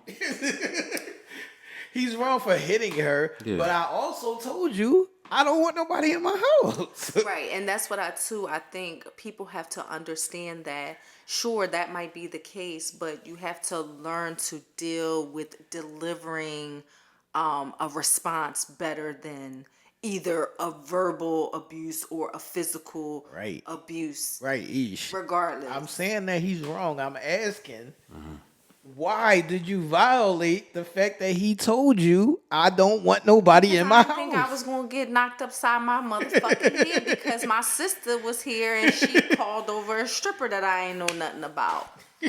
So I mean, obviously I'm going to conduct myself and I'm going to do things, and I ain't in the back of my mind thinking that I might get popped, See, or I'm there gonna lies be the with problem, somebody Ish. that I have to think about. Yeah, I'm not popping you. I'm not gonna pop But that's you. what I'm saying. wild That's what work. I'm saying. No, popping you is wild and it's nasty work. And I'm not excusing nobody. I'm just trying to ask why violate the shit. Why do the first violation is what I'm trying to Because ask. first of all, my nigga, this my house too. I No, don't this give is a not fuck. your house. Yes, This it is is. his house. He pays all the bills here. He lets you come and stay with him. But I'm your Oh, fiance. man. That's what happened now. But I'm your fiance. If, So if you my lady, right. this house is your shit. Facts now. I don't look at it like I Stop. look at my house as like my place is my place, right? But my lady there, my place is our place. No, Facts. I'm just playing devil's advocate. I agree with you. I know. I'm just saying. Say it's like this. Like say you know sometimes you having your moments or whatever. Like say you're a person that be like, yo, when I come home from work, I just need like an hour to settle down. Yeah. Like I'm just making Yeah, examples. I just for need sure. an hour to settle down. And she constantly violates this. Yeah. Is it not on her? No, it's never an excuse for you to verbally or physically abuse Yes. her. But is it first on her to understand that you said, yo, I need this hour? It definitely is understood, but it doesn't be. Is it cared about? That's the key. That's what I'm saying. Yeah, some people don't care. They do what they want to do, Exactly. and they deal with it how they deal with it. They either say, "I don't care. This was my choice. I did what I wanted to do," or, "Well, I knew you was going to be upset, but who cared? I know you need your time, but who cares?" And you, as the person, are on the hook to control that emotion. Facts. Leave. Don't. No. Don't do that. Don't. Don't do that. Don't do that because Don't say no. leave. No. Don't say No. leave. I'm not saying that. Oh. But don't say yeah. You supposed to deal with it. Yes, I'm supposed to deal with it. But you too are supposed to be my peace. So if you know that, stop taking advantage of the situation because you know who you're dealing. Like know your person. We say know your person. If you know your person, know your person. Not everything is always going to be an argument issue. Right. But know your person. I'm saying that some things could be avoided. A lot of things could be avoided. It's a lot of tension, a lot of issues, a lot of things can be avoided if you were fucking lax. Right. If you chill and you go to it with a mature approach. How many times do we go to things with a fucking childish approach? Right. And it gets and the other person is on a whole different vibe, and you come in with them child shit. It's like It's this. It's funny. like this, Ish. It's like this, Ish. If we in the crib and you be like, T, put the trash out. You be like, T, put the trash out. It's day 4. You like, T, put the trash out. I can't get mad at you when you snap on me at day 7 and say, T, I told you to put that motherfucking trash out. I can't even be mad at you because you was being nice to me 5 days straight asking me to put the trash out. Yeah, like if you tell a person, like if you constantly tell a person how you like to be handled, Right. and they handle you different than how you communicate your handle, and they do the opposite, they're playing. Right. And that's what infuriates you. No, you don't have to put your hands on a person. Hopefully you know how to control yourself. But emotions do spew out. And the other person has to be cognizant as well as you do too. Right. So we can't sit up here and say, no, you got to deal with my shit because you supposed to, but I'm not on the hook for my behavior. No. We are both on the hook for our behavior. And we both play an equal part in how we choose to go about it. Right. If you bring smoke, you can't tell somebody else not to put that shit out. Right. But what I was saying, control it, meaning, okay, sure, she's obviously wrong, and you might even cuss and fuss at her too. You might call her a bitch, stupid bitch, I told you this for X, Y, and Z. Okay, I get that sometimes, but the hitting. Right. The hitting is extreme. Right. Is we wild. say that, yeah. Not co-signing. That's what I was saying. Control yourself, like to not hit. I'm not Y'all co-signing. too. The Oh doinking, no, the women slapping. do it too. Yeah, women The do. breaking of things. Yeah. the in your face work. Yeah, like just we all gotta chill. Like let's chill more. Like let's more or less fall back, and then once we out of that emotional element, then reapproach the conversation. Yeah. All I'm saying is me personally, and I'm not perfect. And in my younger days, I was wild, and I had my wild times as well. But me at my age now, I'm personally not going to verbally disrespect you and call you all kinds of bitches. And then we go to dinner the next day. Yeah, now. I'm sorry, That's that's dumb just wild. not going to happen. I may have did, That is I may wild have to called, me. I may have called Right, I somebody. get you. I may have called somebody a bitch, but I wasn't bitch, and then all right, what time we going to Red Lobster? Right. Yeah. You getting the Yeah. shrimp and I'm getting the But crab? I Like think no, that's too, wild. to break it down a little further too, I think the person that's actually doing the verbal abuse, they don't see Right. it as being verbal abuse. That's not true. You think that they do? Yeah, I I think they do. can't They have to. imagine. Because they're doing it on purpose. They're not doing it on purpose. They're just in their moment. Right. They're in their whatever emotional moment they are. They are in their. They are in their. Right, but comeback. even So is it like a They may not see it as, and you're right. Again, hold up. You're right. They may not see it as verbal abuse. They just might be saying this is the answer to Right. the question that you keep probing. This is my reaction. This is my reaction. This Yes. is how I choose to Yes. respond, right? But not look at it as I am a verbally abusive person. And the only reason why I say that is because sometimes you can be talking to a person, and this could be me giving the benefit of the doubt, but sometimes you could be talking to a person, they're passionate about what they're thinking about, or the topic that you guys are discussing, or even a disagreement that you guys may be having, and they might just come out and be like, yeah, 'cause that's what the fuck I'm talking Yeah, about. get spirited. Right, that's different. That's different. There's a difference between cursing and saying things in your conversation that I'm not saying it to you. There's a difference from that to me personally calling you 55 bitches. Oh yeah, like it's like walking in a house and she laid out and you just see and you bitch get the fuck out of me. That's crazy. That's super right. weird. That's Right. super crazy. But you guys are saying that they know that they're. I being believe that they do disrespectful. know because you know the words that are coming out of your mouth. You choose the words that come out of your mouth.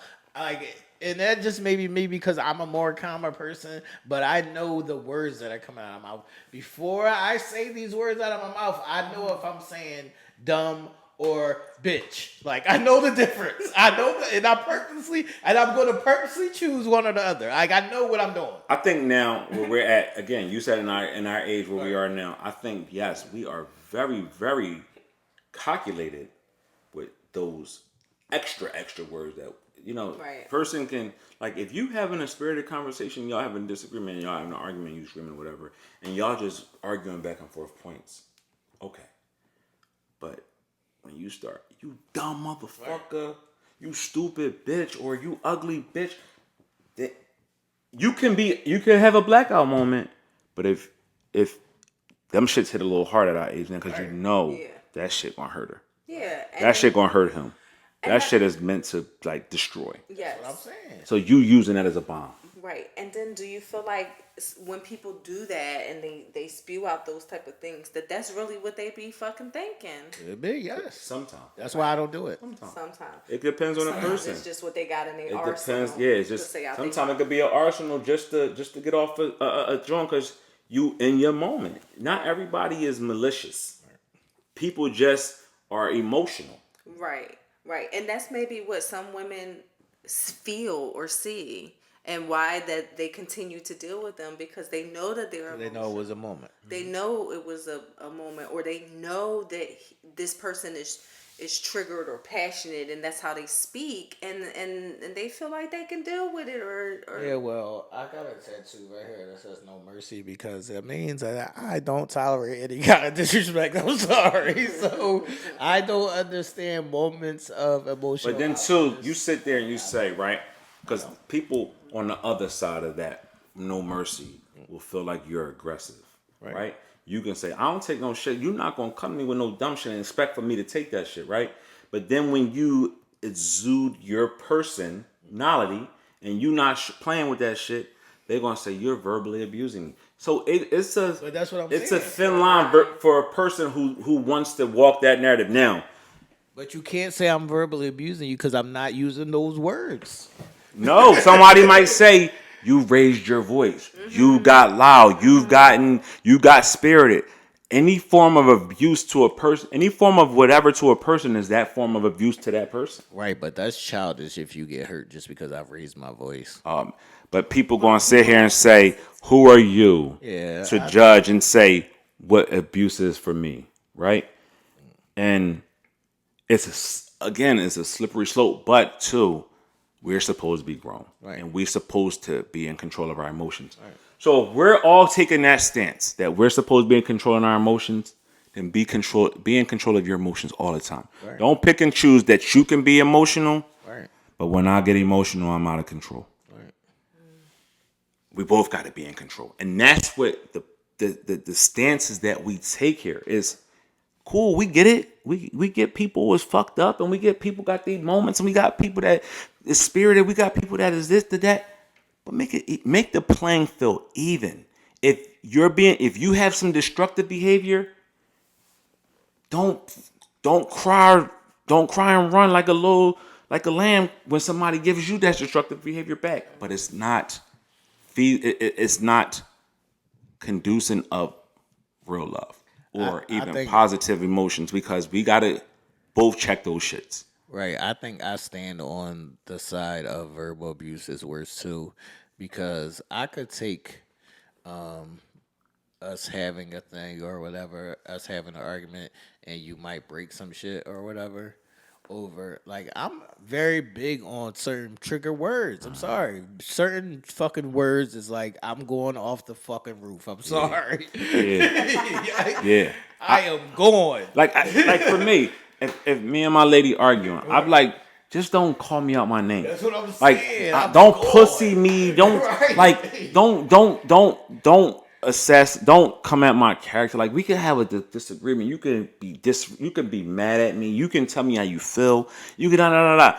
But when you start calling, like when we start calling names and all that shit take me to a whole different ball game, and I'm gonna fall back because I know my gun big. Right. But I don't want to use that on you because you my person. Right. So when I see that, I gets the fuck low now.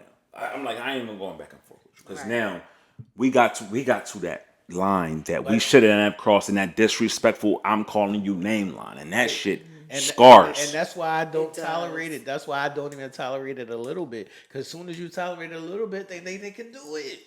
Yeah, well, I love you. I can't just walk away because you call me a pussy. I can't. I am because that's wild work. That's Straight super up. wild work. Or I can't. If you calling me dickhead or you calling me names and shit, that shit hurt. But I'm not going to walk away from you right there because I love you. I give a fuck. So we all got our moments. Again, that's our benefit of the doubt shit. Like you like.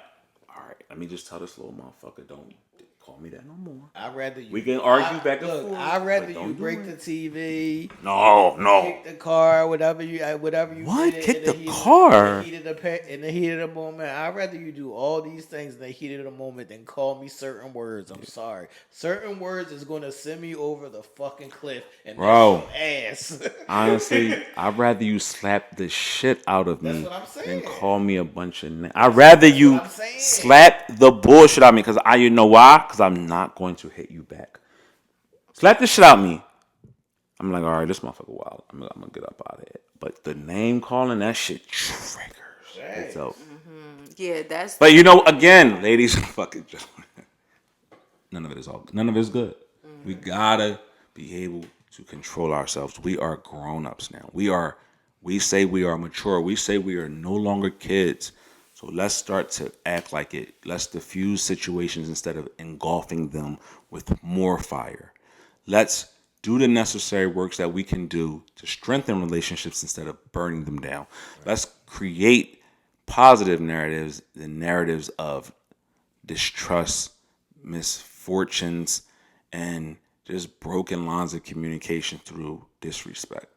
And we all, at some point, have either been a victim or an aggressor. And either way, it doesn't feel right. So let's get help if you need the help. Let's look at ourselves and stop thinking that the other person is just the problem. No, it's us.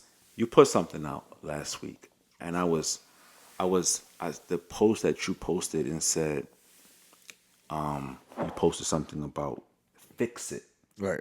right? I said don't match your energy, fix it. Don't match the energy, fix it. Can you say that again one more time? Don't match energy, fix it. Right? And I seen people commenting like, well, what do I do? Right. Or I tried, but it's not working. Right. Or I thought I did something, but whatever. We real good at doing everything that we want to do. I said trying doesn't have an expiration date. Yeah, it doesn't. It doesn't have an expiration date. Stop making excuses for why you can't try or why you stop trying and continue to try. There's breakthroughs that happen every day. So I have a question. Is there a turn on and turn off switch as far as matching energy? Like, what I mean by that is like, yeah, Yeah, I think there is a turn off and turn Okay. on switch because all of us do fall victim to that at certain points. But that does neither one of us any good. Have you not? The years in the age that we live in, this era, is I'm matching niggas' energies. Right. That's what everybody on. Right. You can't. Nobody ain't. You see everybody. Oh, I'm That's toxic though. We're I'm all petty, being toxic. so I'm going to match. Like I seen a comment that said that. I seen other people's comments saying, "You can't change me. I'm not changing for nobody. I'm gonna be what I am. I'm not fixing shit." Why wouldn't you want to fix something that you wanted to be a part of, or that you said you loved, or you said you wanted to be with or respected? Like, why we won't want to fix it? Why we so boisterous and so stuck up that we can't fix something that we are involved in? Why we want everybody else to fix it, but we can't fix our end? No, they don't want to do the work. Right. Is it they don't want to do the work, or they just is it selfishness? Selfishness. It could be a lot of different things. It's like a challenge. That's what it is. It's like if somebody's doing something to you, it's like I want. It's like the tit for tat shit. It's like a challenge. That's how they take it. It's like a challenge. Like, all right, you doing this, so I'm gonna do that. But it's got to be like, no, neither one of these things is beneficial. So let's just fix it. So now you're not doing that, and I'm not. I don't have to do some shit. So what about not matching energy, not giving no energy at all? Even if it's, all right, what if it's not something that you need to fix, right? People can't handle that, Ish. No. People can't handle when you don't give energy back, right? Because look, what if they want some shit, Patch, right? And you ain't entertaining that shit because you said to them, when you want that, I'm not on that. And people don't understand how to apologize. So what they will do is they'll try to match your energy and be silent instead of coming with a simple apology or trying to fix whatever's broken. They'll be silent and carry this attitude on as if they did nothing or had no equal part in what's going on. They will come with that, or they'll come with total blame of everything that you did and no accountability for what you did. Or even if you're taking accountability and giving them what they asked for, space, whatever, you still wrong. You know why? Because if you not entertaining them, they feel like you ain't. Are you asking in the sense of letting it go instead of fixing it, Ish? Yeah, facts. Because what if you don't have, let's just say, and I'm not saying in every instance, obviously we always have something that we need to work on, right? But what if it's not an instance where it can be fixed or that you need to fix anything? So you're saying that they're fucking up, you don't want to match their energy, so you choose to let it go. That's what you're saying. Yeah. Okay, I'm not mad at that. Okay. Yeah, because sometimes I get the matching energy in any aspect. Sometimes I'm only can be mad at the exhausting. pump faking of letting it go. You know who can let it go? You know who can do letting it go. You know who can do that and it be okay? Women can do that. If a man did that, we're players. We wasn't fully involved in this. We was running game, whatever. Y'all can walk away at any point and say, I'm done with this. I'm not in this no more. I'm good. And it has to just be that. If we did that, we would be every name in the book because we're not allowed to have morals, values, principles, things that we will not deal with and we won't. Just look, Suck my dick. I'm letting that shit go. right? But just look, we will be called names. We will be called narcissists. We will be called womanizers. We will be called worse. a number I've of different things. I've been called worse names. But exactly, you've been called worse names because you didn't do something somebody else wanted you to do. Right. You didn't accept what somebody else wanted you to accept. And that's the harsh reality that we're trying to bridge the gap.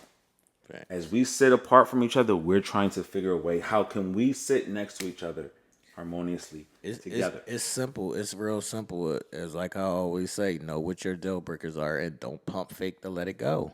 If you're going to choose, if that's your route of not, you can't fix it because there's some things that you're not going to be able to fix. Yes, the person on the other side might be an asshole and they might not be trying to fix the shit with you. Both parties got to be trying to fix the shit. Yeah. And I've seen a lot of people in the comments saying that. Well, what if both parties are not trying to fix it? If both parties are not trying to fix it, you have to look inside yourself and say, am I going to keep pushing and hopefully they come and join me? Or no. But look, but then hold up, because you're giving them an out, right? Because people play on these words. Right. You can't say why. Well, what if the other person is not trying to fix it? Why? What happened Right. to where they have decided to stop working? Right. And look at that and see where you can inject yourself and fix that. Right. Sometimes you got to Because we use those things. Oh yeah, well, T on the show said, well, if a person ain't trying to fix it, then stop. No, what the fuck caused them to stop? Right. Because it's always a story to something. It's the truth, your truth, their truth, and always the actual truth. So see exactly what the actual truth is and work in there. Right. And see if there's some comeback. If there's some comeback, then you can figure it out. And if you can't, it can't. Right. That's why I said sometimes you got to look inside of yourself and see what the issue is. And then see if you are the person who has to keep working to fix it because you got to bring them back. And there's going to be instances where you can bring them back or you can't bring them back. But you have to decide. This is where we all fuck up at, is the pump fake of the let go. When you choose to stand on letting it go, let it go.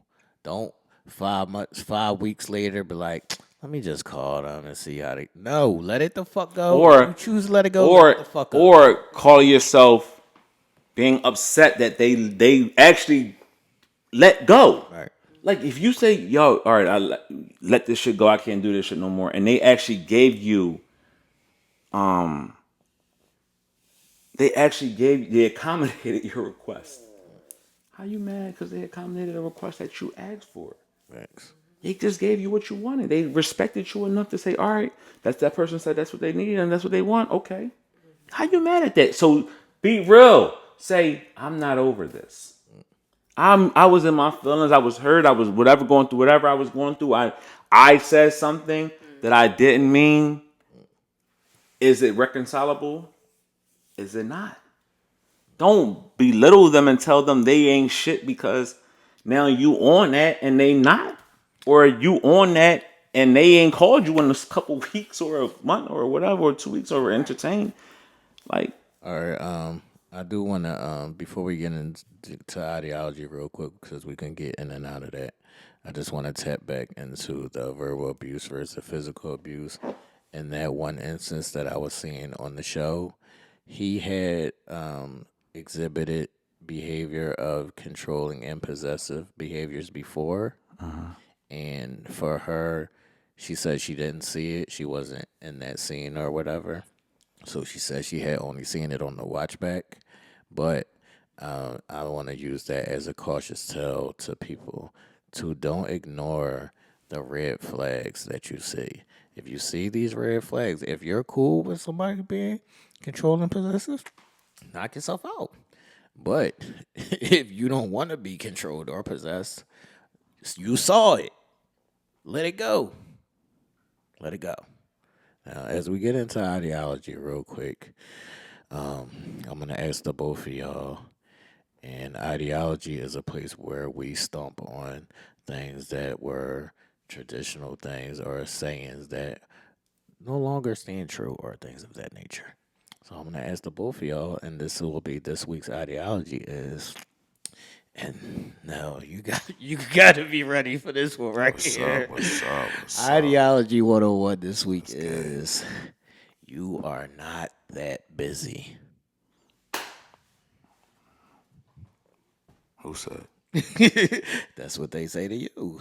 We're going to talk about communication and how you respond back and the time that you have available for people and X, Y, and Z. And when they say to you, you are not that busy, what does that mean to you? It kind of frustrates me a little bit, but yeah, it kind of frustrates me a little bit because I am busy. Exactly. But two, I get it. The need to, if you say, all right, you're putting yourself in this, you're putting yourself out there. You got to be able to accommodate the accommodations, right? I got a lot going on, bro. I work every day, 12 hours a day. On Wednesdays and Thursdays, I'm shooting my show. Hold on. Let's stay right there now because what happens when somebody shows some kind of interest to you and it's not even nothing that you're looking to, but if somebody shows some interest to you and you tell them, yo, I'm busy. And then they say, no, you're not that busy. People want you. I guess Like I told you I was busy. people busy is their time. Like people see what they only want to see, and they understand only what they want to understand. They may say, "Oh shit, I understand you got that going on," but if it doesn't fit into their scale of what they deem as what you need to be doing, they'll never understand it, right? Um, Tightrope that we got to walk because we this is not just like I don't I think people think that we just sit here and we talk and we have a good time, which we do. Right. This is a career for real, for real. This is like a 9 to 5 that y'all go to and put food on your table. This does the same thing for the three of us. We collectively is entertained by this, but it's still our job. So we approach it just like that because that's who we are. You know, It takes time. it takes time. You like this because of the preparation that goes into this. You know, also, I explained earlier on the show, again, I don't want to use this as a crutch, but it's a part of life. My disease stops me in a lot of senses from doing what I want to do. I'm tired, I'm weak, I'm sometimes, whatever. So that's something that also is communicated, So it's a difficult balance to find that balance, but All right, because I got layers to this shit. Ish, I want to know if you ever have said that or has it ever been said to you? she said it. No, I really You never said it? Wow. You know why? Damn. We need to give it. Should we call you TS? say? Should we call you TS Ish? Seriously, you can honestly ask people that who has been in my presence. It's never really a down moment for me, even in that. Like, so for me to say you ain't that busy, how can I? Like, I myself am super busy. Even when I'm not busy, I'm busy. Right. Like, I promise. Like, even when I'm sitting still for a split second, busy. I'm busy. Yeah. Like, You busy. I have a very demanding job. Y'all know all the things that I dibble and dabble in. Like, it's never really a dull moment for me. And so therefore I can't turn around and say that shit to somebody. And not only that, I don't have enough time to care if you busy or not. So has anybody ever said it to you? Yes. How did you feel? I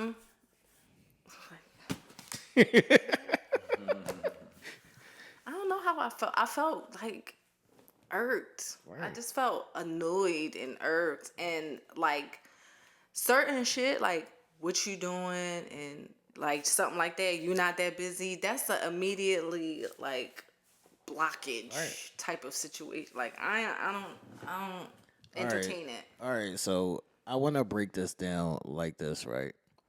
a lot of times, like people get mad at your individual responses.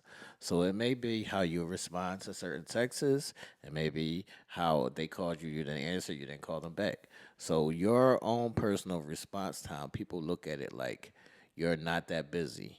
And I'll be trying to tell people that like a lot, like I even had an issue with my landlord. Right, I was on the phone. I was talking to my mom, and I was like, I need to call or text my landlord and say that I had a leak in the roof. And I was like, I didn't do it because I know he's gonna want to talk to me for like half an hour, and I'm on my way to work. As soon as I got to work, I text him and I said, it was a leak in my roof. When I get home, I'm going to call you and I'm going to send you the pictures. You know what he did? Called me. And these are the things that I be trying to tell people all the time when I don't immediately respond because I know what you're going to do. So you might text me and say, yo, I text you and I asked you something, and it'll only take you 5 seconds to text me back. But I know when I text you back, it's never going to stop. It's just going to keep going. Yeah. Everybody got their own agenda, man. Yeah. Like everybody's agenda is included in theirs, and they want you to be cognizant of their agenda, but also your agenda. Like it's funny. Like you'll have a person that do what they want and go where they want and be where they want, and you be like, well, I want to see you. Oh, well, I'm doing this, but when you got something going on, you gotta fucking have all the time in the world. It's the selfish shit that bothers me. I be like, just because you're not busy, don't mean that I'm not busy. I'm busy. It's the selfish shit. Right. I'm not a big fan. I mean, I'm a fan of him as a person. I'm gonna say that. Just let that. LeBron James says something on his podcast. He has his podcast as well, and he made a quote. He had a quote that he's talking to his wife. He said he came home one night, talked to his wife, and he said, "All right, just think, we bought this 2003 Chevy Escalade, and it is now 2024. Right. All you did to that Escalade was change the tires and whatever. Right. Change the oil. Right. Once. Right. That car has been through 20 years. Wear and tear. Wear and tear. When I come home, all I want you to do is rub my feet." Facts. And he put that in such a context that was so understandable. Like, yo, I'm creating a legacy for myself and others. Right. I'm doing all this stuff. All these games, all this hard work, all this. And all I just need you to do is just understand enough to just rub my feet. The wear and tear on these tires is extensive. Right. But all I'm asking for you to do, not to do anything else, but just to rub them. So I can go out tomorrow and do the same work I've been doing for the past 20-something years. Right. And that's, for us, that's all it is. We understand that we gotta, after practice, we gotta come do this. And we understand we gotta do that. We just want a little bit of understanding, because that then will make us go even harder. Right. All right, so we was also talking about responses like the thumbs up, ish, and the heart responses. Like, what is the response? Like, why is that not good enough? Why is I liked it? Why you can't just like whatever you sent me? It's disrespectful. It's condescending. It's disrespectful. It's condescending. It's sarcastic. It's very sarcastic. The thumbs up when you send a message is very fucking sarcastic. Because I hate it here. No, but when you know your person, I hate thumbs up is nasty work. But what if I genuinely just liked what you said? Nigga, then you gonna be like, okay, no, you'll heart the comment. See, but I don't always have time to do that. But the tendencies of your person. That's why I said it's different. When you know the tendencies of your person, and you say something and they heart the comment, But here come their thumb. They want to send a thumbs up because they in their little feelings. You know that motherfucker being sarcastic. Right. I understand that the thumbs up is being used sarcastically, and sometimes I use it sarcastically. Or the myself. peace sign, or the Lord. Some emoji is a fucking sarcastic response. Sometimes I do use it sarcastically myself. But that's not the instance I'm speaking of. I'm speaking of the instance of this now. Say she sends you a picture or whatever, right? If you like the picture, why can't you just put the thumbs up? You like the picture? No, that's disrespectful. You know that's why. That's not gonna. Why fly. is that disrespectful? You know that's not gonna fly why, with them. Why do you gotta say something? So, Ish, what if I say a word with the emoji? Is that enough of a response? What if I say that and then I put the fire emoji? Is that enough of a response? Or I gotta say a whole paragraph about what you fucking said? I'll be confused. You got a hard it. You can. No, hold on, Ish, because I'm getting triggered. No, listen. I got like chastised because I didn't respond to a statement. How do you respond to a statement? It wasn't a question. Yeah, it's a statement. It was a statement. It was like you didn't respond. To what? I responded to. Yeah. Well, two, I think it's going to boil down to how the message was sent. So some people don't look at text messages that they send as statements, and when in all actuality there's nothing but a statement there. Right. But some people don't look at it. Now, as far as the thumbs up goes, remember I said I don't see that a lot with my person, or like in that context. It's more so with friends when I know they being sarcastic and I don't like that shit. It's like, bitch, respond to me. Don't fucking but again, it's based on the person and the context. I think that's really what it means. If let's say your chick sends you a picture and you send in the thumbs up, But this is where I get That's confused. not at. it. All right, Ish, this is where I get confused at, because first you get chastised if you don't respond at all, and now if you don't really have a response, but you want to respond just so she can say you responded, so you might respond with the thumbs up. Now you still in trouble. Nah, niggas. See, you why can't did you send the win. heart eyes? You can't win. Why you can't just send the heart Sending eyes? the hard eyes is not enough. Well, why They ain't it want enough? they want full fucking responses. No, I want to that's know a bit your much. whole thought about what I said. I am busy. See, that's when the chorus comes out right there. Slipped. It almost came out. He almost said you was aggressor. He almost, you know what I mean? He almost labeled you as domestic violence. Some things are a bit much, but then again, like that's knowing your person and knowing that they need a little extra special attention in certain areas, and maybe text messaging might be one of the little special areas that they need special attention. Vice versa, ladies know when your person needs a little extra special attention. Lies. The rubbing of the feet. Lies. They don't, and they They don't care. should. They should. I don't even need my. LeBron shouldn't even wrong never with even that. have to say shouldn't no. have to He say shouldn't. nothing. Yeah. The fuck. Rub his feet. It's just, like you laying in the house based upon his talents. You had this lifestyle based Fuck, I upon. even gotta say that for. Bodies Y'all say that. every day. Y'all say that. Y'all say what y'all would do, but then when y'all in that, Position, y'all you don't do it. right? You don't fucking do it, man. All I'm saying is, in these levels of communication, you're not that busy. I'm busy. Get yourself something to do, because I got shit to do. Yeah. Get you some motion. I'm busy. So, don't get mad at me because I didn't respond. Because I didn't respond because I'm busy. When I feel like responding, you're not in charge of my time of when I respond. It's all, like, I don't understand how people think that they are.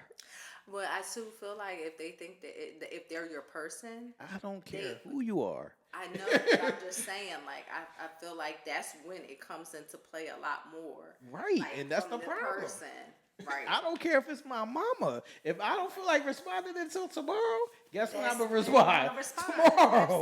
Absolutely. And if it was an emergency or if it was something else, they would have texted again and say, hey, what's going on? Did you see X, Y, and Z or what have you? Like I'd be so confused. Like, the responding to the statements and then the responding to whatever it was, that's not a response. Like, what the fuck do you want from me? tell me what you want from me. What the fuck do you want from me? I'm confused. Like, what is happening? Yes, I am that busy. Sorry. Don't send a thumbs up though. Find another emoji besides the thumbs Now up. you want me to go? Eesh, you know that takes time, right? I just It takes time to go through my the phone. heart is better than the thumbs up. Is it? Yeah. Because I've used the heart too, and they said that's not a You gotta- response. Oh, the heart is not a response. No, I want words. That's what they say. Too much going on. I can't. No, do they not say that? They want words. They don't want no fucking heart. I can't. They want words. I want to know how you're feeling about what I just sent you. I can't keep up. I can't keep up. Like right now, I'm not feeling anything. I'm watching TV. Yeah. Exactly. I'll be confused, man. But this is ideology, man. I am that busy. Sorry. I don't know about my two co-hosts. If they want to say that they're busy, that's up to them. I'm going to say, yes, I am that busy. And yes, I told you I was that busy. So don't even question it or think that you can challenge it. Because you can't. It's fucking blasphemy to me. It's blasphemy to me. And I know, like y'all said, you know your person, right? Mm-hmm. You know your person. Like you always say, it only takes 5 seconds to text back. No, you know your person. That text back gonna lead to another text, to another text, to another text, to another text. And I just said I didn't have time. Mm-hmm. And also, the last point on this, and this is the one that really fucking tickles my gears. No. Is there ever a time where you don't respond because you don't want to take your mind to that place? Yep. You are focused on what you're doing, and if I entertain this conversation, you're going to take me somewhere that I don't want to go. Absolutely. And that's called being mature. Sometimes I don't have to respond to everything. I don't have to allow everything to emotionally spin me. So I much rather not deal with that at that moment. If I need to, when I get an opportunity to deal with it outside of what I'm doing at that moment, I will. Okay? But you don't have to entertain everything. And we toured that at a young age. So why now at my grown age do I gotta do it? If it was that important, you would have called me or we'd have had a conversation face to face. I'd be confused. I'd be confused, issue. I help. I don't know how you. How do we, but this is the thing. How do we ever find ways to diffuse situations? If you learning from past mistakes to not let everything bother you, you're not going to entertain that. Right? How do you, honestly, help me. Help us understand, how do we entertain that without entertaining it? Everything doesn't get a response. Because everything, sometimes a response fuels the whole situation even more. So what do we do? What do we do? I'm like, I don't know, because if you say you can do something, it's just it's gonna be like the hamster wheel. It's gonna be like a never-ending cycle of, well, you're going to try to do something to alleviate it, but then that's not really going to alleviate it. It's going to be a temporary alleviation, and then I'm just saying, imagine you're at work, Ish, and then somebody's texting you about some drama, right? Mm-hmm. And you know if you entertain this drama, you're not going to be able to focus at work, right? Mm-hmm. Right. So what do you do personally? That's what I'm saying. So then if you say, hey, listen, I can't tackle this right now. No, that's not even. See? No. If you say that, no. If you say that, that, that means you have time. Right. You had enough time to text this. Right. See, Ish, you already violated. You violated. No, that's Ish is woman. Yes. Ish is woman. I don't have time to entertain this right. No. That means you entertain it. How do you not? You can't. The moment you say something in response, you entertain it. Right. No, Ish. No. Then if you entertain it and say, all right, I apologize, then what are you apologizing for? Yes. This 50 million page text message that you just sent me. Yes. Oh, okay. I guess I don't be knowing because I don't have these problems. Yeah, no, Ish, you can't you can't respond to that. And y'all know what y'all doing. Right. Y'all do it while we at work, Right. so we can't entertain it. Y'all do it when y'all know we doing something that we need to be, that we like to do or whatever. Y'all do it at like crazy times. Like, what the fuck? You know I'm at work. Ish, I'm gonna wrap this up so we can get up out of here. But Ish, I just want to say this last point, right? One time I was like, see the shit that you just did. One time I text back and I was like, yo, I'm sitting in the chair getting my hair cut. I'm gonna hit you back. Look at Nell's face. He already know. I don't give a fuck if you sit in a barbershop chair. You better fucking talk to me. What? That's wild. That's wild. I be feeling sorry for y'all. Or I'm taping. Yes. You know, every Thursday we tape. I be feeling sorry for y'all. And that's why We be having so many Y'all questions. can't. What can we do? Ish, look, Nah, Ish. what y'all can't do. Eesh, and that's why you can't even send a text to say that I can't entertain us right now. But I was still sending it anyway. We're going to catch it either way. If Right. we entertain it, we don't entertain it. It's like, yo, you see my text? Right. Yeah, I seen it, but I just wasn't, I just didn't want to go down that road. Like, you think I would have fucking sit here and argue with you while I'm in the barbershop in front of motherfuckers outside? What? It'll always be, And you your don't. barber behind you. And it always be, oh, you don't listen to me. You don't pay me no attention. What the fuck? I'm not. Who got time for that shit, man? I'm trying to get a haircut. I'm trying to chill. I'm trying to take. I'm just trying to digress from the day. What we doing? Get us out of here now. Going to 60 seconds. Yo, so going to 60 seconds typically we dedicated to what's going on in sport, but I wanted to take time to actually dedicate this section of this part of the spot to all of the victims or all of the people who were affected by the boat crash in Baltimore. As you sit back and you think, it could have been you that was on that bridge crossing just to get to the other side of town. It could have been a family member. It could have been a coworker, a loved one, somebody that was close to you, that tragically life was lost just doing something normal and driving.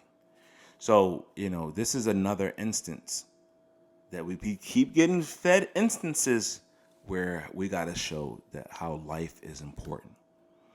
Last week's show really hit a chord in me, really touched me, because I rewatched this show maybe about 5 to 6 times, especially the opening of the show when we talked about the young slain rapper, Fat G's, who was killed in the Philadelphia area to gun violence.